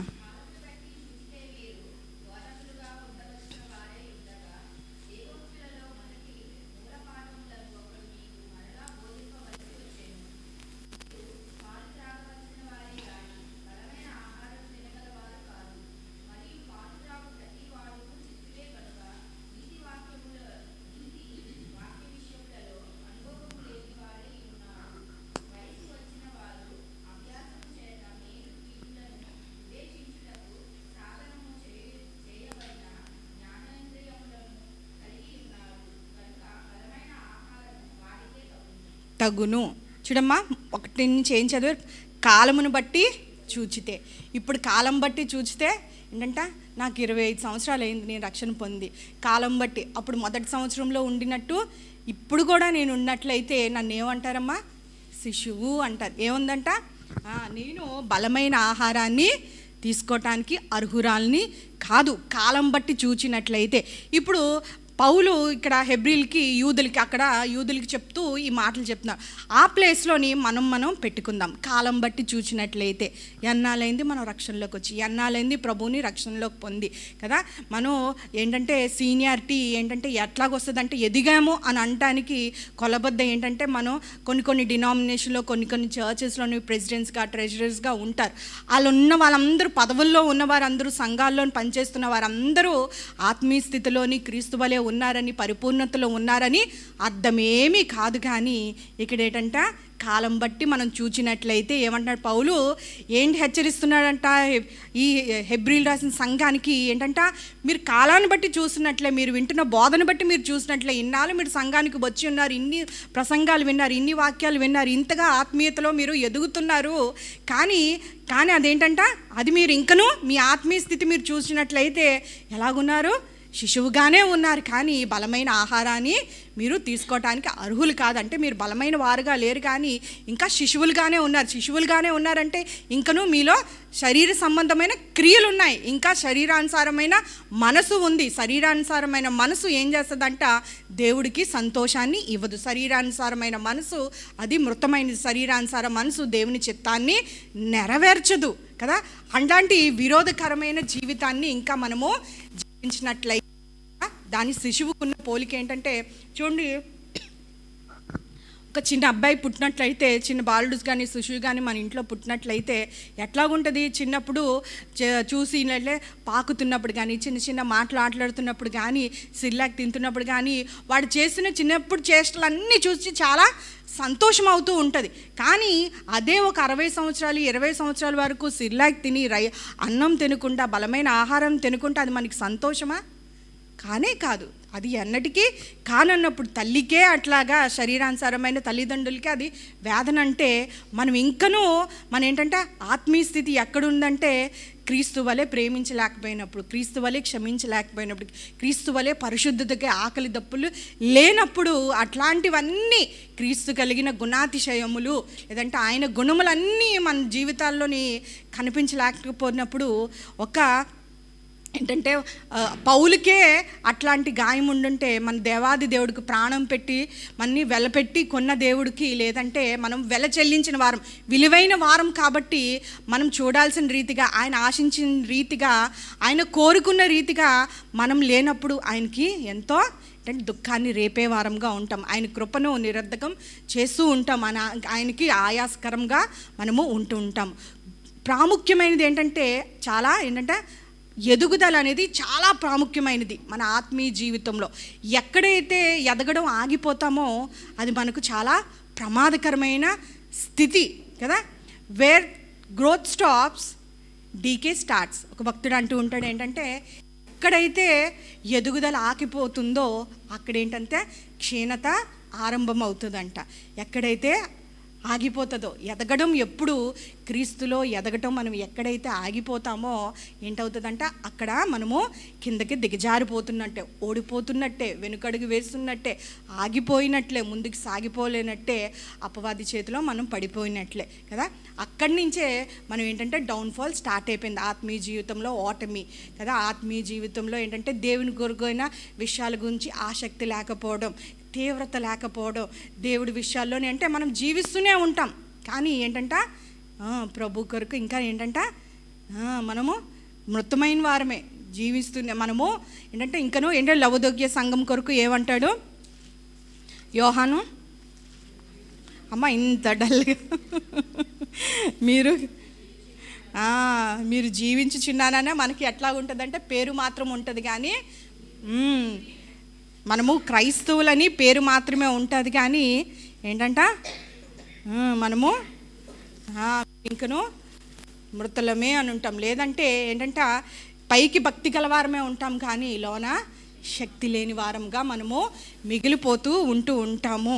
అందుకే మనం ఆత్మీయ స్థితిలో చాలా ఏంటంటే దేవుడు మనం లెక్క చూసుకోకపోతే మనం ఎదుగుతున్నామా విశ్వాస విషయంలో. కిందటి సంవత్సరం విశ్వాస విషయంలో కొంత మట్టుకు ఉంటే ఈసారి కూడా ఈ సంవత్సరంలోని మరింతగా ఏంటంటే లోతుకు మనము వెళ్ళవలసినవి ఉన్నది కదా.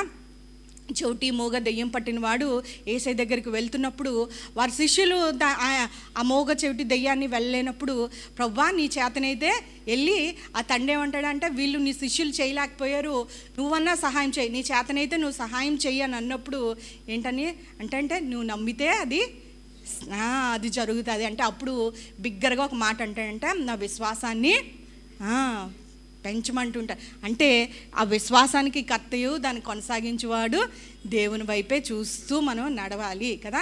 విశ్వాసంలో కిందటి సంవత్సరం ఎట్లా ఉన్నామంటే విశ్వాసంలో ఖచ్చితంగా శ్రమలు వచ్చినప్పుడు కిందటి సంవత్సరం దేవుడు మనం నిలబెట్టినప్పటికీ నడిపించినప్పటికీ దేవుడు చేయి విడవక మనతో ఉండి కాపాడినప్పటికీ కూడా సమస్య వచ్చిన వెనువెంటనే లేదంటే మనం ఒంటరితనంలో శ్రమల్లో ఇబ్బందుల్లో మనం పడిన వెంటనే ఏంటంటే మనకి పిరికితనము భయము అవన్నీ అలజడి ఆవరించినప్పుడు విశ్వాసం ఏంటంటే అనుమానం వచ్చేస్తూ ఉంటుంది.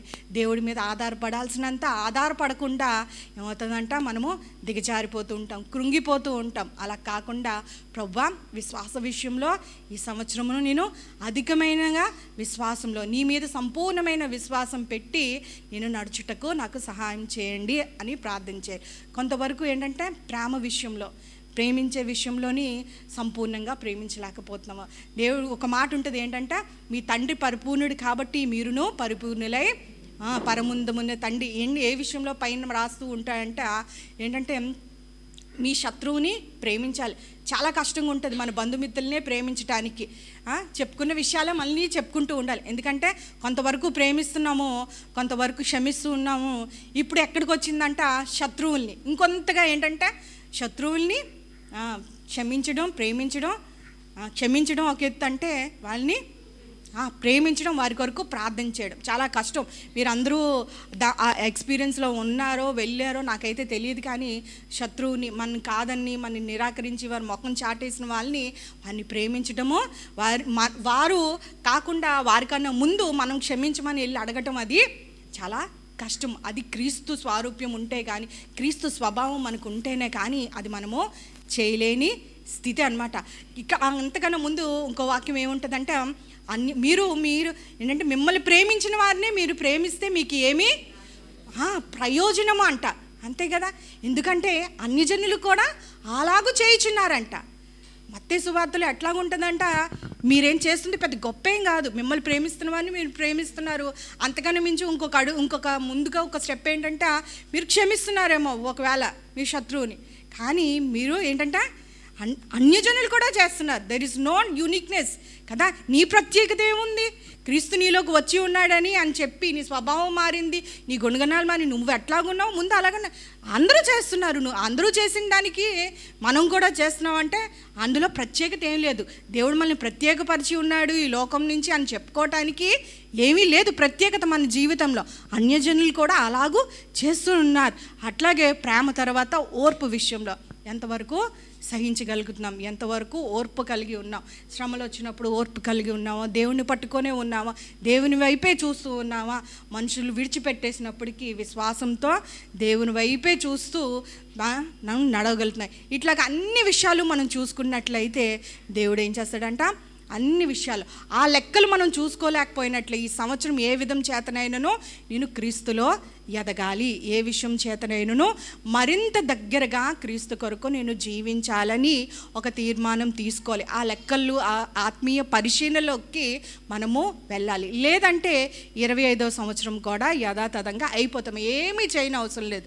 ఏంటంటే జెఫన్యా అంటుంటాడు కదా, సమయం ఎలాగ ఉంటుందంట గాలికి ఎగిరినట్టు పొట్టువలే ఎగిరిపోతుంది, మనం ఏమీ చేయవసరం లేదు. అప్పుడే 26వ సంవత్సరంలోని ఫిబ్రవరి ఒక నెల అయిపోయింది, అందులో సగం రోజులు కూడా అయిపోయి. అట్లాగే ఈ సంవత్సరం కూడా మనం అట్లా కామ్గా కూర్చొని వెళ్ళిపోయి వస్తే ప్రతి మీటింగ్కి వచ్చి కూర్చొని వెళ్ళిపోయినట్లయితే అట్లాగే జరిగిపోతుంది. కానీ అది మనకి ప్రయోజనకరమైనది ఏది కాదు. దేవుడు చిత్తము మన జీవితాల్లో, దేవుని ఉద్దేశము మన జీవితాల్లో నెరవేర్చబడదు కదా. అట్లాగైతే మనం ఉండటానికి దేవుడు మనం పిలుచుకోలేదు. కానీ దేవుడు ఏం చేయాలనుకుంటాడంట, మనము ఆయనకి మహిమ తెచ్చే విధంగా ఉండాలని ఆశపడుతున్నాడు. చూడండి, 1 కొరింథీయులు రాసిన పత్రిక తీయండి, 13వ అధ్యాయము 11వ మాట. నేను పిల్లవాడినై ఉన్నప్పుడు పిల్లవాని వలె మాట్లాడి తిని, పిల్లవాని వాళ్ళనే తలంచి తిని, పిల్లవాని వలె యోచించి తిని. ఇప్పుడు పెద్దవాడినై పిల్లవాని చేష్టలు మానివేసి తిని, ఇప్పుడు అద్దంలో చూచినట్టు సూచనగా చూచుచున్నాను, అప్పుడు ముఖాముఖిగా చూచుతుము. ఇప్పుడు కొంత మట్టికైతే ఎరిగి ఉన్నాము, అప్పుడు నేను పూర్తిగా ఎరగబడిన ప్రకారము పూర్తిగా ఎరుగుదును. అంటే పౌలు ఎట్లా చెప్తున్నాడంట, మనందరికీ కూడా మనకి ఆత్మీయ స్థితులు దిశలు ఎట్లా ఉంటాయంటే, ప్రభువుని ఎరగక ముందు, ఎరిగిన తర్వాత, పాస్ట్, ప్రెజెంట్, ఫ్యూచర్ కదా. పాస్ట్ చేతిలో లేదు, మనం చేయగలిగింది ఏమీ లేదు. ప్రెజెంట్లో ఏంటంట, ఇప్పుడు ప్రభు కొరకు మనం క్రీస్తులో ఆ పరలోకంలో తేజోవాసుల సహవాసంతో మనం ఉండటానికి దేవుడు మనల్ని ఎన్నుకున్నాడు, ఏర్పరచుకున్నాడు. ఎందుకు మనం ఎదగాలంటే, రోమీలు రాసిన పత్రిక తీయండి, ఇక్కడ పౌలు కోసం మాట్లాడదాం, మళ్ళీ వెనక్కి వద్దాము. 8వ అధ్యాయము 29వ మాట. ఎందుకనగా 8:29, ఎందుకనగా తన కుమారుడు అనేక సహోదరులతో జ్యేష్ఠుడగునట్లు దేవుడు ఎవరిని ముందు ఎరిగెనో వారిని తన కుమారునితో స్వారూప్యం గలవారొగుటకు వారిని ముందుగా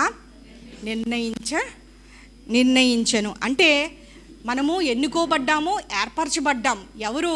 అనాది కాలం ముందే కదా, మనకు తెలియక ముందే, పుట్టక మునిపే ఏంటంటే దేవుడు మనల్ని ఎన్నుకున్నాడు, నిర్ణయించుకున్నాడు, ఏర్పరచుకున్నాడు. దేనికంటే ఏంటంటే ఆయన కుమారునితో స్వారూప్యం అంటే ఆయన రూపంలోకి మనం మార్చబడాలి. దేవుని ఉద్దేశం ఏంటంట, దేనికి నిన్ను నన్ను పిలుచుకున్నాడు? దేవుడిని ఎందుకు ఆ కుటుంబం నుంచి, నీవున్న కుటుంబంలోంచి ఎన్నుకున్నాడు, ఏర్పరచుకున్నాడు, ప్రత్యేకపరచుకున్నాడు? ఎందుకు నీ దేవుడిగా పిలవడానికి ఇష్టపడ్డాడు అని అంటే, దేనికంటే ఏదో నువ్వు ఇంట్లోని తల్లిగా, భార్యగా, బిడ్డగా, అమ్మమ్మగా, నానమ్మగా నువ్వు చేసేసుకొని, పనులు చేసుకొని, బాధ్యతలు చేసేసుకొని జీవితాన్ని ముగించడానికి కాదు. కానీ అంతకన్నా ఏంటంటే ప్రాముఖ్యమైనది దేవుని స్వారూప్యంలో, క్రీస్తు స్వారూప్యంలోని ఏంటంటే దేవుని చిత్తం ఏమైంది, దేవుడు ఏంటి ఆశ కలిగి ఉన్నాడంటే, దేవుడు ఆయన కుమారుని స్వారూప్యంలోకి మార్చడానికి ఇష్టపడుతూ ఉన్నాడంట. చూడండి, ఇక్కడ మనం చదివాం కదా, పౌలు ఏమంటున్నాడంట, నేను పిల్లవాడినే ఉన్నాను, పిల్లవాడి చేష్టలు చేశాను, ఇప్పుడు నేను పెద్దవాడయ్యాను, అటువంటివి నేను మానేశాను కదా. అలా చిన్నప్పుడు చేష్టలు మనం చేసినట్లయితే ఏమంటూ ఉంటారు, ఒరే వీడికి ఎదిగాడు కానీ బుద్ధి లేదురా అని అంటూ ఉంటారు కదా. పౌలు అన్నది ఏంటంటే, మునుపు ప్రభువుని రక్షకుడిగా దమస్కు మార్గంలో అనుభవం రాకముందు పౌలు చెప్పే మాటలు ఏంటంటే, మునుపు నేను ఎటువంటి వాడిని అని చెప్తాడు, హింసకుడిని, దూషకుడిని అని అన్నాడు. ఇంకా ఏమంటుంటే పాపుల్లో ప్రధానుణ్ణి. అంటే ఏంటంటే ఆసక్తితో ఏం చేశాడంట, సంఘాన్ని హింసించేవాడంట, దాని కొరకు ప్రణాళికలు వేశాడంట, ఎంతైనా ప్రయాసపడేవాడంట, సంఘాన్ని హింసించడానికి, నాశనం చేయడానికి, క్రైస్తవులు లేకుండా చేయటానికి ప్రయాసపడ్డాడంట, ఆసక్తితో కదా, మామూలుగా కాదంట, ఆసక్తితో ప్రయాసపడేవాడు, ప్రణాళికలు వేసేవాడు, దూర ప్రాంతాలకు వెళ్తున్నాడు. అట్లా చేసే ప్రయాణాల్లో ఒకటి దమస్కు మార్గం వెళ్తుండగా దేవుడు దర్శించినప్పుడు ఏమయ్యాడంట, అప్పుడు ప్రభువుని రక్షకుడిగా ఎన్నుకున్నాడు. మునుపు నేను పిల్లవాని చేష్టలు నేను చేశాను అంటే, అది నేను అట్టి రీతిగా నేను ఉన్నాను, అట్టి రీతిగా ఉన్న నన్ను తర్వాత ఏమైందంట చూడండి, 2 కొరింథీయులు రాసిన పత్రిక, సంఘాన్ని హింసించిన వాడు ఏం చేశాడంట,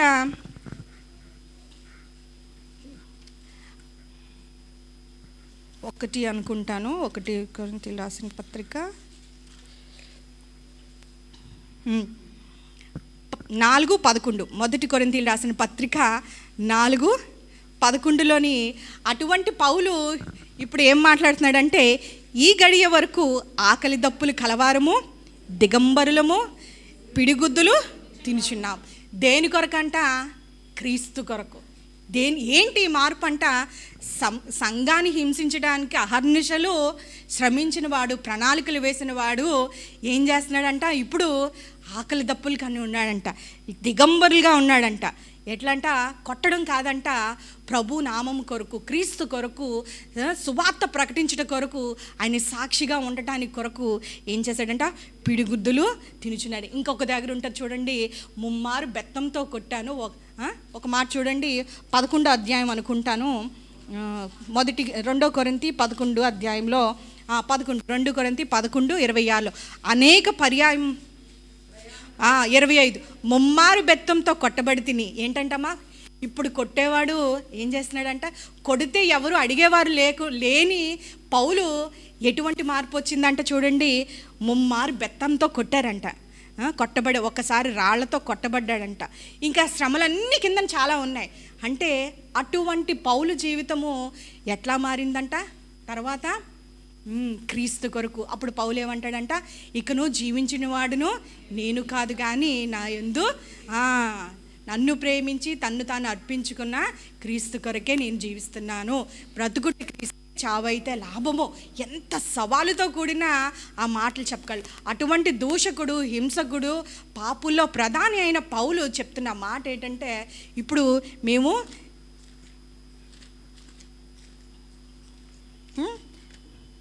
ఆ తర్వాత ఇంకొక మాట ఉంటుంది చూడండి, అదే మాటలోని నేను చదువుతాను.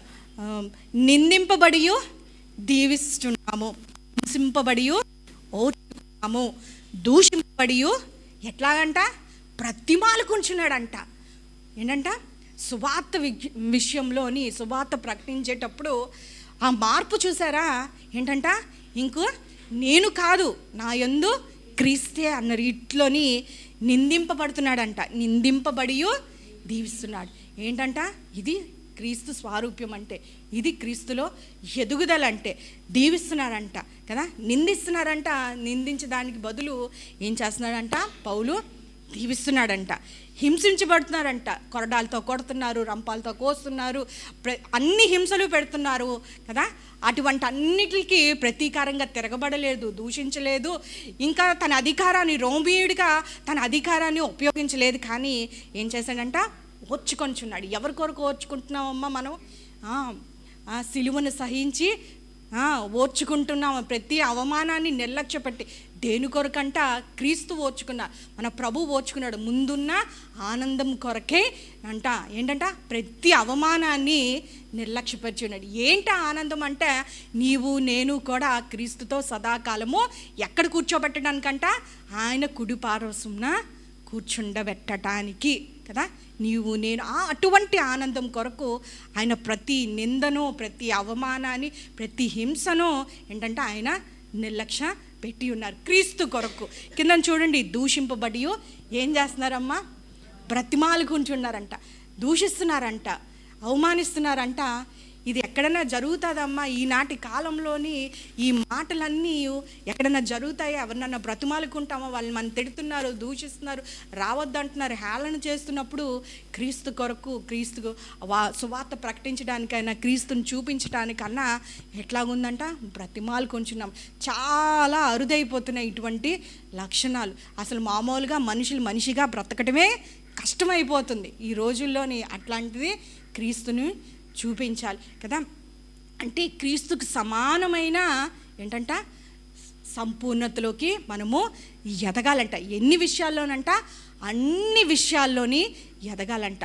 మనం ఈ దినాల్లో కావాల్సింది బోధించే వారి కన్నా ఏంటంటే ప్రసంగాలు వినడం కన్నా, అనేకమైనవి ఇక్కడ విని, ఇంట్లో విని, వాటన్నిటికన్నా ఏంటి ప్రాముఖ్యమైనదంట? క్రీస్తుని, ఆయన స్వభావాన్ని, ఆయన గుణ లక్షణాలని చూపించే వారే అవసరమైంది. లేదంటే ఎన్ని ప్రసంగాలు విన్నా, ఎన్ని మనము వాక్యాలు మన సొంతంగా అధ్యయనం చేసుకున్నా కదా, అవన్నీ మన జీవితానికి వ్యర్థమే. అవేమి పనికిరావు, అవేమి మన జీవితాల్లో పనిచేయవు. దేవుని చిత్తాన్ని అదేమి నెరవేర్చవు.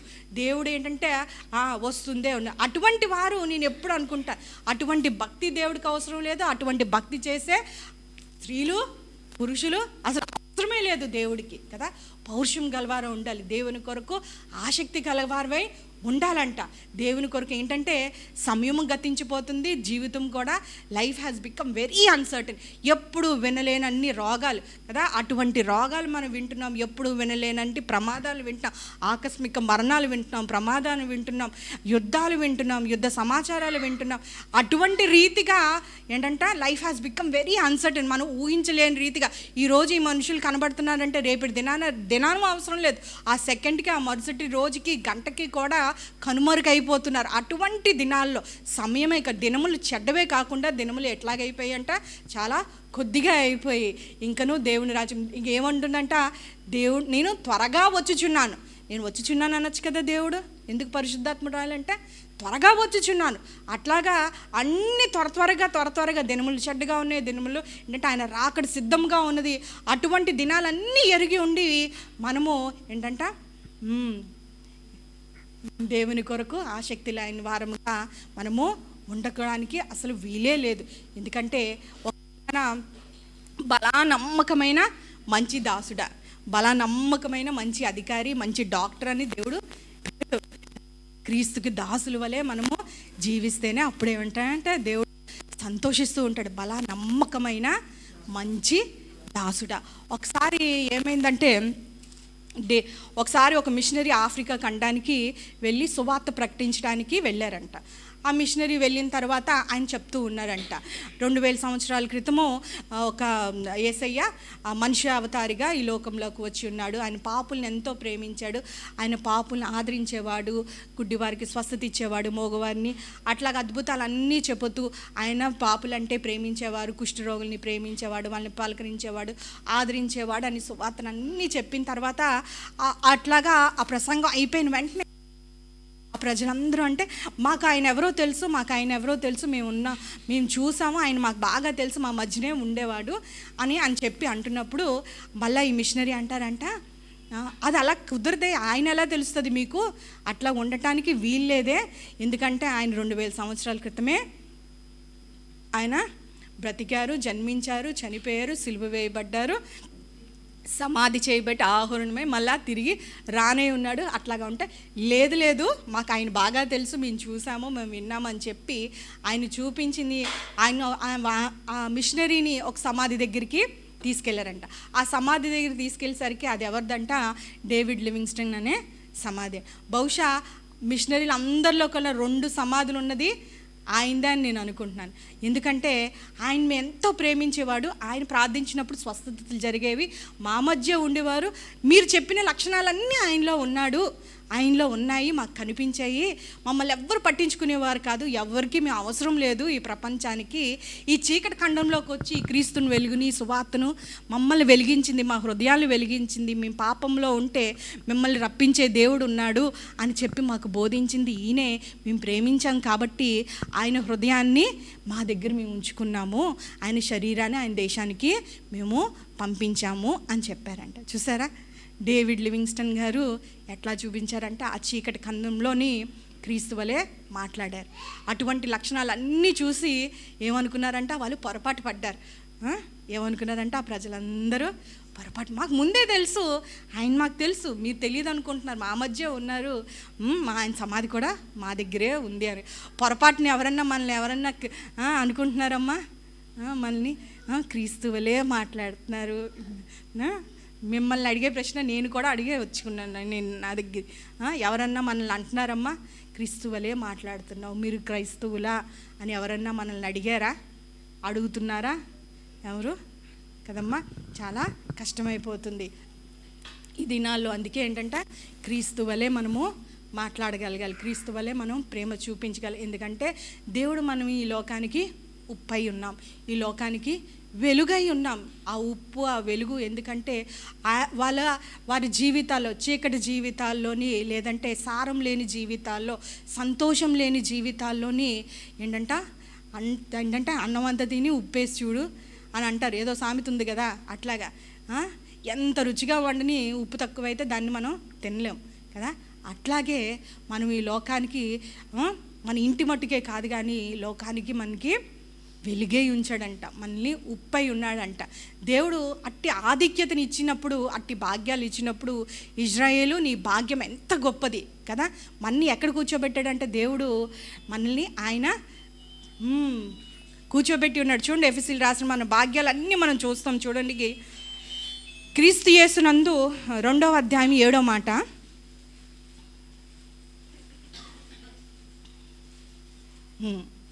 క్రీస్తు యేసు 7వ మాట చూడండి, 2వ అధ్యాయము. క్రీస్తు యేసునందు మనల్ని ఆయనతో కూడా లేపి పరలోకమందు ఆయనతో కూడా కూర్చుండబెట్టాను. ఇక్కడ మనం శారీరకంగా కూర్చుని ఉన్నాం, కానీ ఆధ్యాత్మికంగా ఎవరితో ఉన్నామమ్మా? ఎక్కడ కూర్చున్నాము? ఎవరి పక్కన కూర్చున్నాము కదా. తన మాట చేత, మహత్తుగల మాట చేత సృష్టి అంతని సృష్టించిన దేవుడు ఎక్కడ ఒక పిఎం పక్కనో సీఎం పక్కనో కూర్చున్నట్లయితే, పాస్టర్ గారు పక్కనో ఎవరినన్నా కదా, ఎవరన్నా పెద్దవారు, అధికారంలో ఉన్నవారు, లోకంలో అధికారంలో ఉన్నవారు, ఉన్నత స్థితిలో ఉన్నవారిని పక్కన కూర్చోబెడితే ఎంత మనం పొంగిపోతాం, ఎంత మనం ఆనందపడిపోతాం. ఇప్పుడు నీవు నేను ఎక్కడ కూర్చున్నామంట? మనల్ని లేపాడంట. మనం చచ్చిన వారమై ఉన్నప్పుడు, మనం పాపపు స్థితిలో ఉన్నప్పుడు, మన పాపం వల్ల మనం చనిపోయిన స్థితిలో ఉన్నప్పుడు యేసయ్య ఆయన కృపలో మనల్ని జ్ఞాపకం చేసుకున్నాడు. అట్లా విడిచిపెట్టేలేదు, కానీ దేవుడు మనల్ని లేపాడంట, మనల్ని బ్రతికించాడంట. బ్రతికించి, నేను దేవుణ్ణి కదా, నువ్వు నా పక్కన కూర్చో, నా కాళ్ళ దగ్గర కూర్చో అని అనలేదు. సర్వెంట్స్ అక్కడ కూర్చోబెడుతూ ఉంటారమ్మా, కాళ్ళ దగ్గర కూర్చోబెడుతూ ఉంటారు, లేదంటే ఆ స్టూల్ ఇచ్చి అక్కడ పెట్టుకుంటాం. మనతో పాటు సోఫాలో కూర్చోబెట్టుకుంటామా? మనతో పాటు మన మంచాల మీద కూర్చోబెట్టుకుంటామా? కాదు. మన దాసులమై ఉండియో, మన శత్రువులమై ఉండియో, ఇంకనో మనం పాపులమై ఉండియో దేవుడు ఏం చేశాడంట? ఎక్కడ తీసుకెళ్ళి కూర్చోబెట్టాడు? మనల్ని ఆయన పక్కన కూర్చుండబెట్టాను అని అంటారు కదా. ఇటువంటి ఆధిక్యత దేవుడు ఇచ్చినప్పుడు ఆయన కొరకు ఏంటంటే మనం ఏం చేయాలమ్మా? క్రీస్తులాగా మనం ఉండటానికి ప్రయాస పడవలసి ఉంది. ఇప్పుడు పౌలు సంగతి మనం చూసుకున్నట్లయితే, చాలాసార్లు మనం ఎందుకు ముందుకు వెళ్ళలేకపోతూ ఉంటామంటే, ఫిలిప్పీలు రాసిన పత్రిక, మళ్ళీ ఫిలిప్పీలు రాసిన పత్రికకి వెళ్దాము. 3వ అధ్యాయము నేను ముగించేస్తాను, కొంచెం సమయం ఉంటుంది కానీ నేను ముగించేస్తాను. 3వ అధ్యాయము 12వ మాట చెప్పండి అమ్మా.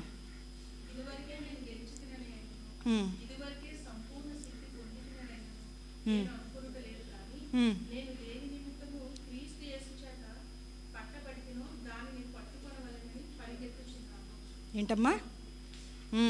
ఇదివరకే చెప్పండి అమ్మా.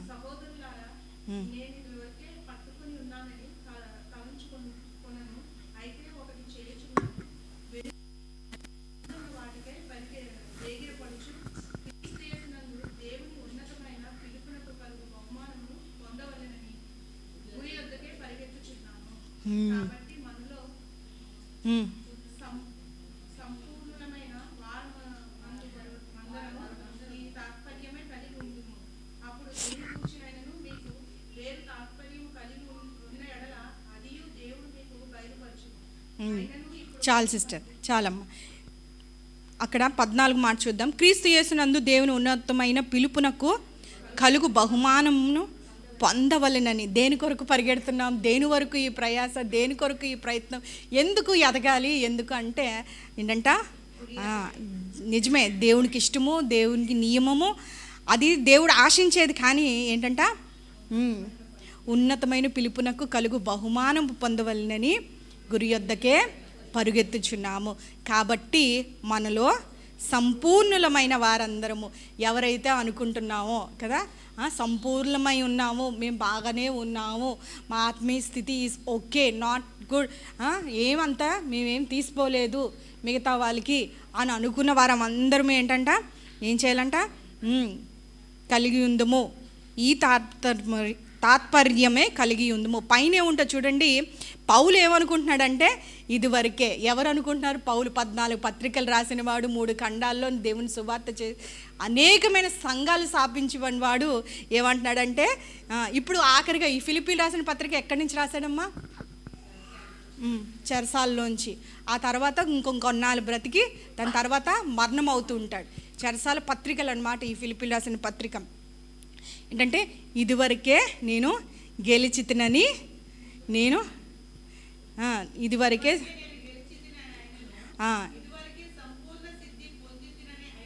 నేను అనుకొనటలేదు. మనం ఏమనుకుంటున్నామమ్మా, చాలు, ఇంతవరకు చాలు, ఐఎమ్ వెరీ ఫైన్, ఓకే కదా. అందుకే అంటూ ఉండేది కదా, నేను పాపం చేయలేదు. యోహాను సువార్తలో ఉంటుంది, మేము పాపం చేయలేదు, మాలో ఏ పాపము లేదు అని అనుకుని వారు ఏమవుతారంట చూడండి.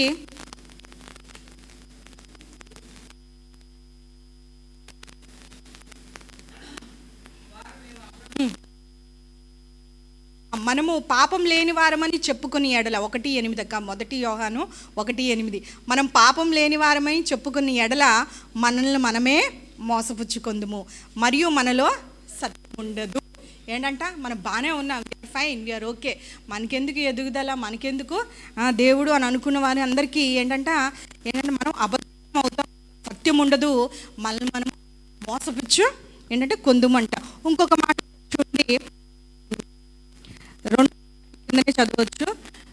మనము ఆయన ఆజ్ఞలు గైకొని ఎడల దీనివల్లనే ఆయనను ఎరిగి ఉన్నామని తెలుసుకుందుము. ఆయనను ఎరిగి ఉన్నానని చెప్పుకొనుచు ఆయన ఆజ్ఞలను గైకొనని వాడు అబద్ధికుడు, వానిలో సత్యం ఉండదు.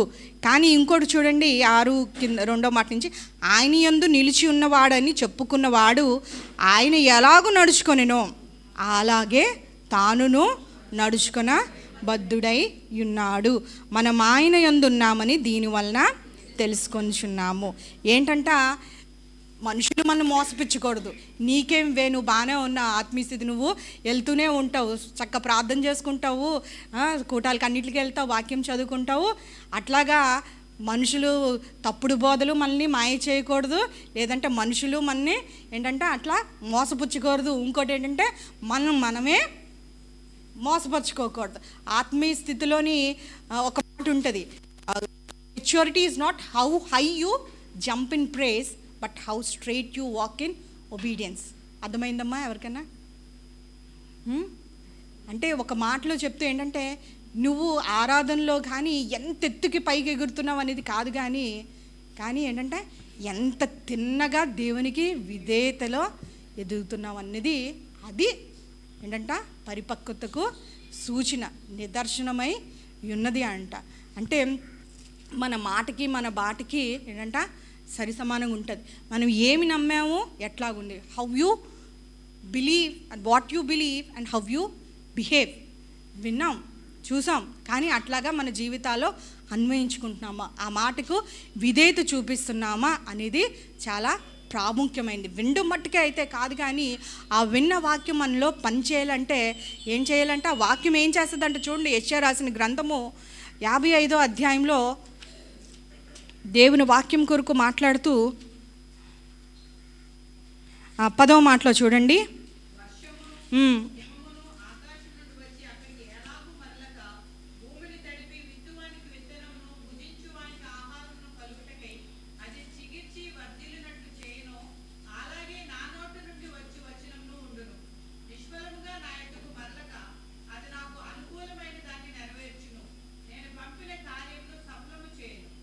చాలక్క. అంటే ఏంటంట, దేవుని వాక్యము ఎటువంటిదంట, ఎట్లాగైతే వర్షం వల్ల ఏంటంటే విత్తనము, భూమిలో ఉన్న విత్తనం ఫలించి ఎట్లాగైతే ఫలాలు ఇస్తూ ఉంటుందో అట్లాగా అంట దేవుని యొద్ద నుంచి బయలుదేరిన వాక్యము. ఇక్కడేముందంట, నా నోటు నుండి వచనము ఉండును. ఎట్లాగంట, భుజించి వారికి ఆహారం కలుగుటకే అది మన జీవితాల్లో ఏంటంట నూరింతలుగా, వదింతలుగా, 60ంతలుగా ఫలించాలంట.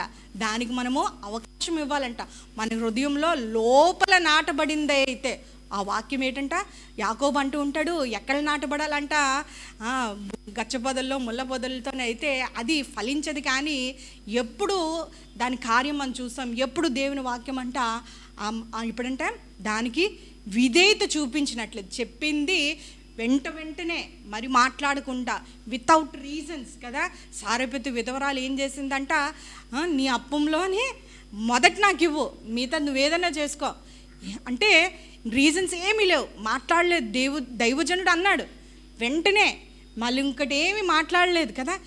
వెంటనే అందుకే ఏమైందంట, అందరూ చనిపోయారు. ఆ కరువులోని తన కుటుంబం మాత్రమే నిలబడింది కదా. విధేయత. చాలాసార్లు చూడండి, ఎఫెసీయులకు రాసిన పత్రికలో ఒక్క మాట ఉంటుంది, అది చూసుకొని మనం ముగించేసుకుందాము. ఎఫెసీయులకు రాసిన పత్రికలోనే మనం చదువుకున్న దాంట్లోనే 4వ మాటలో ఉంటుంది చూడండి, 13. ఆయన ఇలాగ నియమించెను. ఎట్లాగ నియమించెను? పరిశుద్ధులు సంపూర్ణులగునట్లు క్రీస్తు శరీరము క్షేమాభివృద్ధి చెందుటకు పరిచర్య ధర్మము జరుగుటకును ఆయన కొందరిని అపోస్తులుగాను, కొందరిని ప్రవక్తలుగాను, కొందరిని సువార్తికులుగాను, కొందరిని కాపర్లుగాను, ఉపదేశకులుగాను నియమించెను కదా. మనకి ఉన్న సేవకులు కానీ సంఘ నాయకులు కానీ ఎట్లాగంట వారి జీవితాల్లోని వాళ్ళ అనుభవాల్లోని, అక్కడ హెబ్రీలు రాసిన పత్రికలు ఉంటుంది కదా, మీరు శరీరంలో ఉన్నారు కాబట్టి మీ నాయకులుగా ఉన్నవారు, మీ పై విచారణకర్తగా ఉన్నవారు వారి శ్రమల్లోని జ్ఞాపకం తెచ్చుకోండి. వాటి వల్ల ధైర్యం మీరు పొందుకోండి. వారి ప్రేరణ వల్ల దేవుడు ఎందుకు వీళ్ళందరినీ ఉంచి ఉన్నాడంటే సంఘంలోని అట్టి రీతిగా ఏంటంటే వారికి జరుగుతున్న విషయాల్లో, వారి ఆత్మీయ స్థితిలో, వారు పడిపోయినప్పుడు, వారి జీవితాల్లో ఓటముల్లోని వారికి కలిగిన శ్రమలు అన్నిటి విషయాల్లోని ప్రేరణ పొందుకోవాలి, మోటివేషన్ పొందుకోవాలి, ఎంకరేజ్ అవ్వాలి. వాళ్ళ అనుభవాల్లోంచి మనం కూడా ఏంటంటే మనం నేర్చుకొని దృష్టాంతాలుగా ఉన్నాయి వారి ముందు దేవుడు మనకు పెట్టినప్పుడు వారందరి జీవితాల్లోంచి మనం కూడా ఏంటంటే ధైర్యాన్ని పొందుకొని ప్రభు కొరకు ముందుకి వెళ్ళాలి. కానీ వారిని ఆరాధించడానికి కాదు, కానీ వారిలాగా ఉండటానికి కాదు, కానీ వారి జీవితాల్లో వచ్చిన అనుభవాలు ఏంటంటే మనకి పాఠాలుగా చేసుకొని వారిలాగే, వారికి ఇంత కష్టం వచ్చింది, వారిని కాపాడిన దేవుడు, వారు నిలిచి ఉన్నారు, ఈ శ్రమలో తొలగిపోలేదు, అంతకన్నా పెద్ద కష్టం నాకైతే రాలేదు కాబట్టి నేను ఉండగలను. వారు సేవించిన దేవుడు నేను సేవిస్తున్నా, వారికి మాత్రమే దేవుడు కాదు కానీ నాకు కూడా దేవుడే అని అనుకుంటూ ఏంటంటే ధైర్యం పొందుకోవాలి. మనసుని నడుమును బిగ్గబట్టుకోవాలి.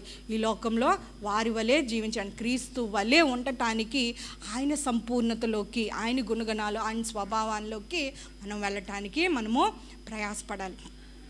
ఆశ అనేది, ఆశ లేని వాడిని దేవుడు కూడా బాగు చేయలేడంట కదమ్మా. ముందు బాగుపడాలి, ఎదగాలంటే ఏంటి ఉండాలంట? ఆశ ఉండాలి ఖచ్చితంగా. చూడండి, మొదటికి పేతురు అపేక్షించి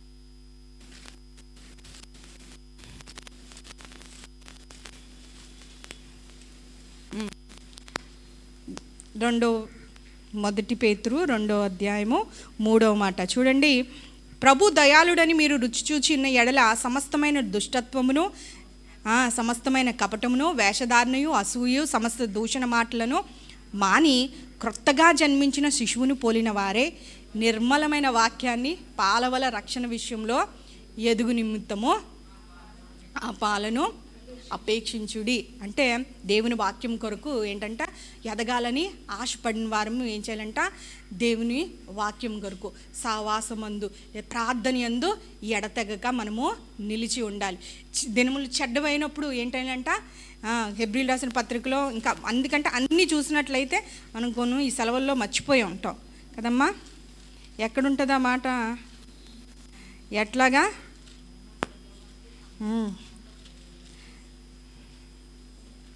ఎవరో తీయలేకపోతున్నారు. ఎట్లా కూడుకోవాలంటే మనము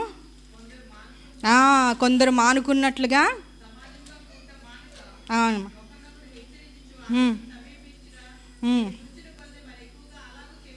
ఎట్లా చేయాలంటే ఈ దినాల్లోని మరీ ఎక్కువగా, మునుపు బుధవారమే వచ్చాం, ఆదివారమే వచ్చాం, లేదంటే ఆదివారం మానేస్తాం, లక్షవారం వచ్చామని. కిందటి సంవత్సరమే అసలు ప్రభు రాకట దినము, ప్రభు దినము సమీపించిన కొలది ఎట్లా చేయాలంట? మరీ ఎక్కువగా చేయాలి. ఎందుకంటే మనకు ఆత్మీయ ఆహారం ఎక్కడ దొరుకుతుంది?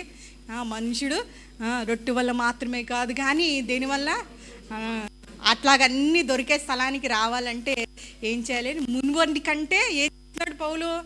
అధికముగా, మునుపటి కంటే మరీ ఎక్కువగా కూడుకోవాలంటే, మరీ ఎక్కువగా ప్రార్థన చేయాలంటే, మరీ ఎక్కువగా సావాసంగా ఉండాలంటే, మరీ ఎక్కువగా ప్రార్థనలో ఉండాలి, మరీ ఎక్కువగా దేవుని వాక్యాన్ని పఠించాలి. అన్నీ ఎక్కువే సంవత్సరం. ఎందుకంటే మనం ఏంటంటే అంతానికి, అన్నిటికీ అంతము సమీపముగా ఉన్నది.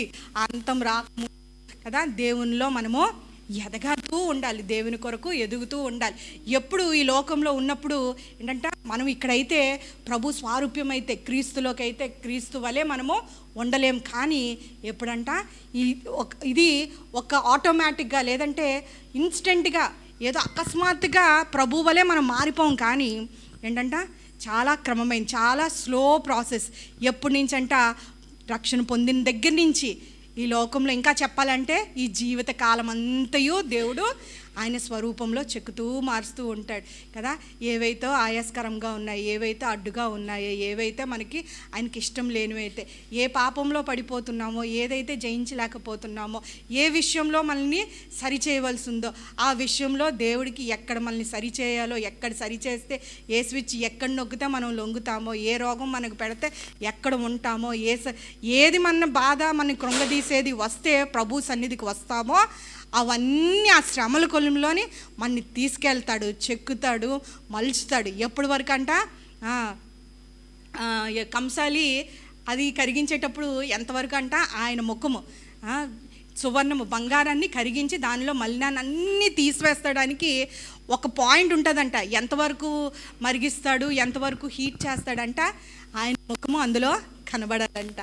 ఆయన స్వరూప్యము మనలోని కలిగడానికి. అవును, రాణి నాలాగే మాట్లాడుతుంది, రాణి నాలాగే ఆలోచిస్తుంది, నాలాగే స్పందిస్తుంది, విశ్వాసంలో నేను చెప్పిన రీతిగానే ఉంది, ప్రేమించే విషయంలో, ఓర్పు విషయంలో, సహనం విషయంలో, పరిశుద్ధత విషయంలో, ప్రభు కొరకు ప్రయాసపడే విషయంలోని అన్ని విషయాల్లోని ఏంటంట నన్ను వలే నన్ను చూపిస్తుంది ఈ లోకానికి అన్నప్పుడు టక్కుమని దేవుడు కమాన్ ఇక్కడికి నీవు ఈ లోకము నీకు సరైనది కాదు అని దేవుడు నన్ను తీసుకుంటాడు. అంటే భూలోకం నుంచి మనం లేదన్నా ఆయన రాకడ వరకు ఈ ప్రక్రియ ప్రభువులో మనము ఎదుగుతూ ఉంటాం. అప్పటివరకు ఎలాగ అపేక్షించాలంటే దేవుని వాక్యాన్ని మనం పాలవలే. పిల్లలకి ఏంటంటే అప్పుడే పాలు పడుతూ ఉంటారు, తల్లి 10 నిమిషాలకే ఏడుస్తుంటాడు, మళ్ళీ 5 నిమిషాలకే ఏడుస్తుంటాడు. అట్లాగా దేవుని వాక్యాన్ని అపేక్షించాలి. అపేక్షించడం అంటే ఆశించాలి, అంటే ఆశపడుతూ ఉండాలి. మనం మారాలని, దేవుని కొరకు జీవించాలని,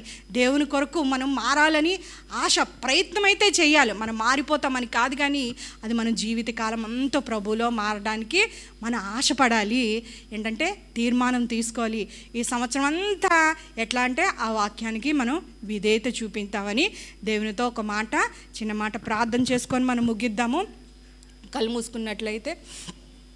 పరిశుద్ధుడా, ప్రేమ గల తండ్రి, కృపగల దేవా, నాయన ఈ సంవత్సరం నాయన మాకు దయా కిరీటంగా ఇచ్చు నీ ఉచితమైన కృపలో ప్రభువా, ఏ యోగ్యత ఏ అర్హత లేని వారం ప్రభువా నాయన, ఈ 2 మాసములు ప్రభువా మేము బహుశా నాయన అపనమ్మకస్తులు మేము ఉన్నామేమో ప్రభువా, నీవు ఆశించిన రీతిలో మేము జీవించలేకపోయి ఉన్నాము ప్రభువా.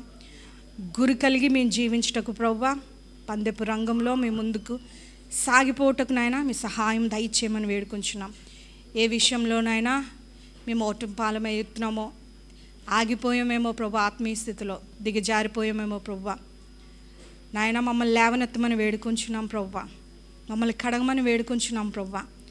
ఆసక్తి విషయంలో మేము మహాంజలం కాకుండా ప్రభు నాయన, దైవ సంబంధమైన విషయంలో మేము ఆసక్తి చూపించుటకు నాయన, ఆత్మయందు తీవ్రత గలవారమై ఉండుటకు నాయన, పౌరుషం గలవారమై ఉండుటకు నాయన, నిలకడ గలవారమై ఉండుటకు ప్రభువా నాయన, నీలో వేరుపారే మేము ఉండుటకు ప్రభువా, మేము కట్టబడుచుటకు నాయన, మేము బలవంతులమై ఉండులాగున ప్రభువా మా సహాయం దయచేయండి ప్రభా. మా మొదటి ప్రేమను మాకు దయచేయమని వేడుకుంటున్నాం ప్రభువా నాయన. మీ సహాయం దయచేసి నిన్ను వలే ప్రభువా మేముండులకు నాయన ప్రభువా నాయన, నీ స్వారూప్యంలోకి అన్ని విషయంలో ప్రభువా క్రీస్తుని చూపించే వారంగా మా మాటలు, మా క్రియలు, మా ఉద్దేశంలో ఉండుటకు ప్రభువా మీ సహాయం దయచేసి మీరే మహిమ, ఘనత, ప్రభావాలు పొందుకోమని యేసు పరిశుద్ధ నామములో అడిగి వేడుకుంటున్నాం తండ్రి, ఆమేన్.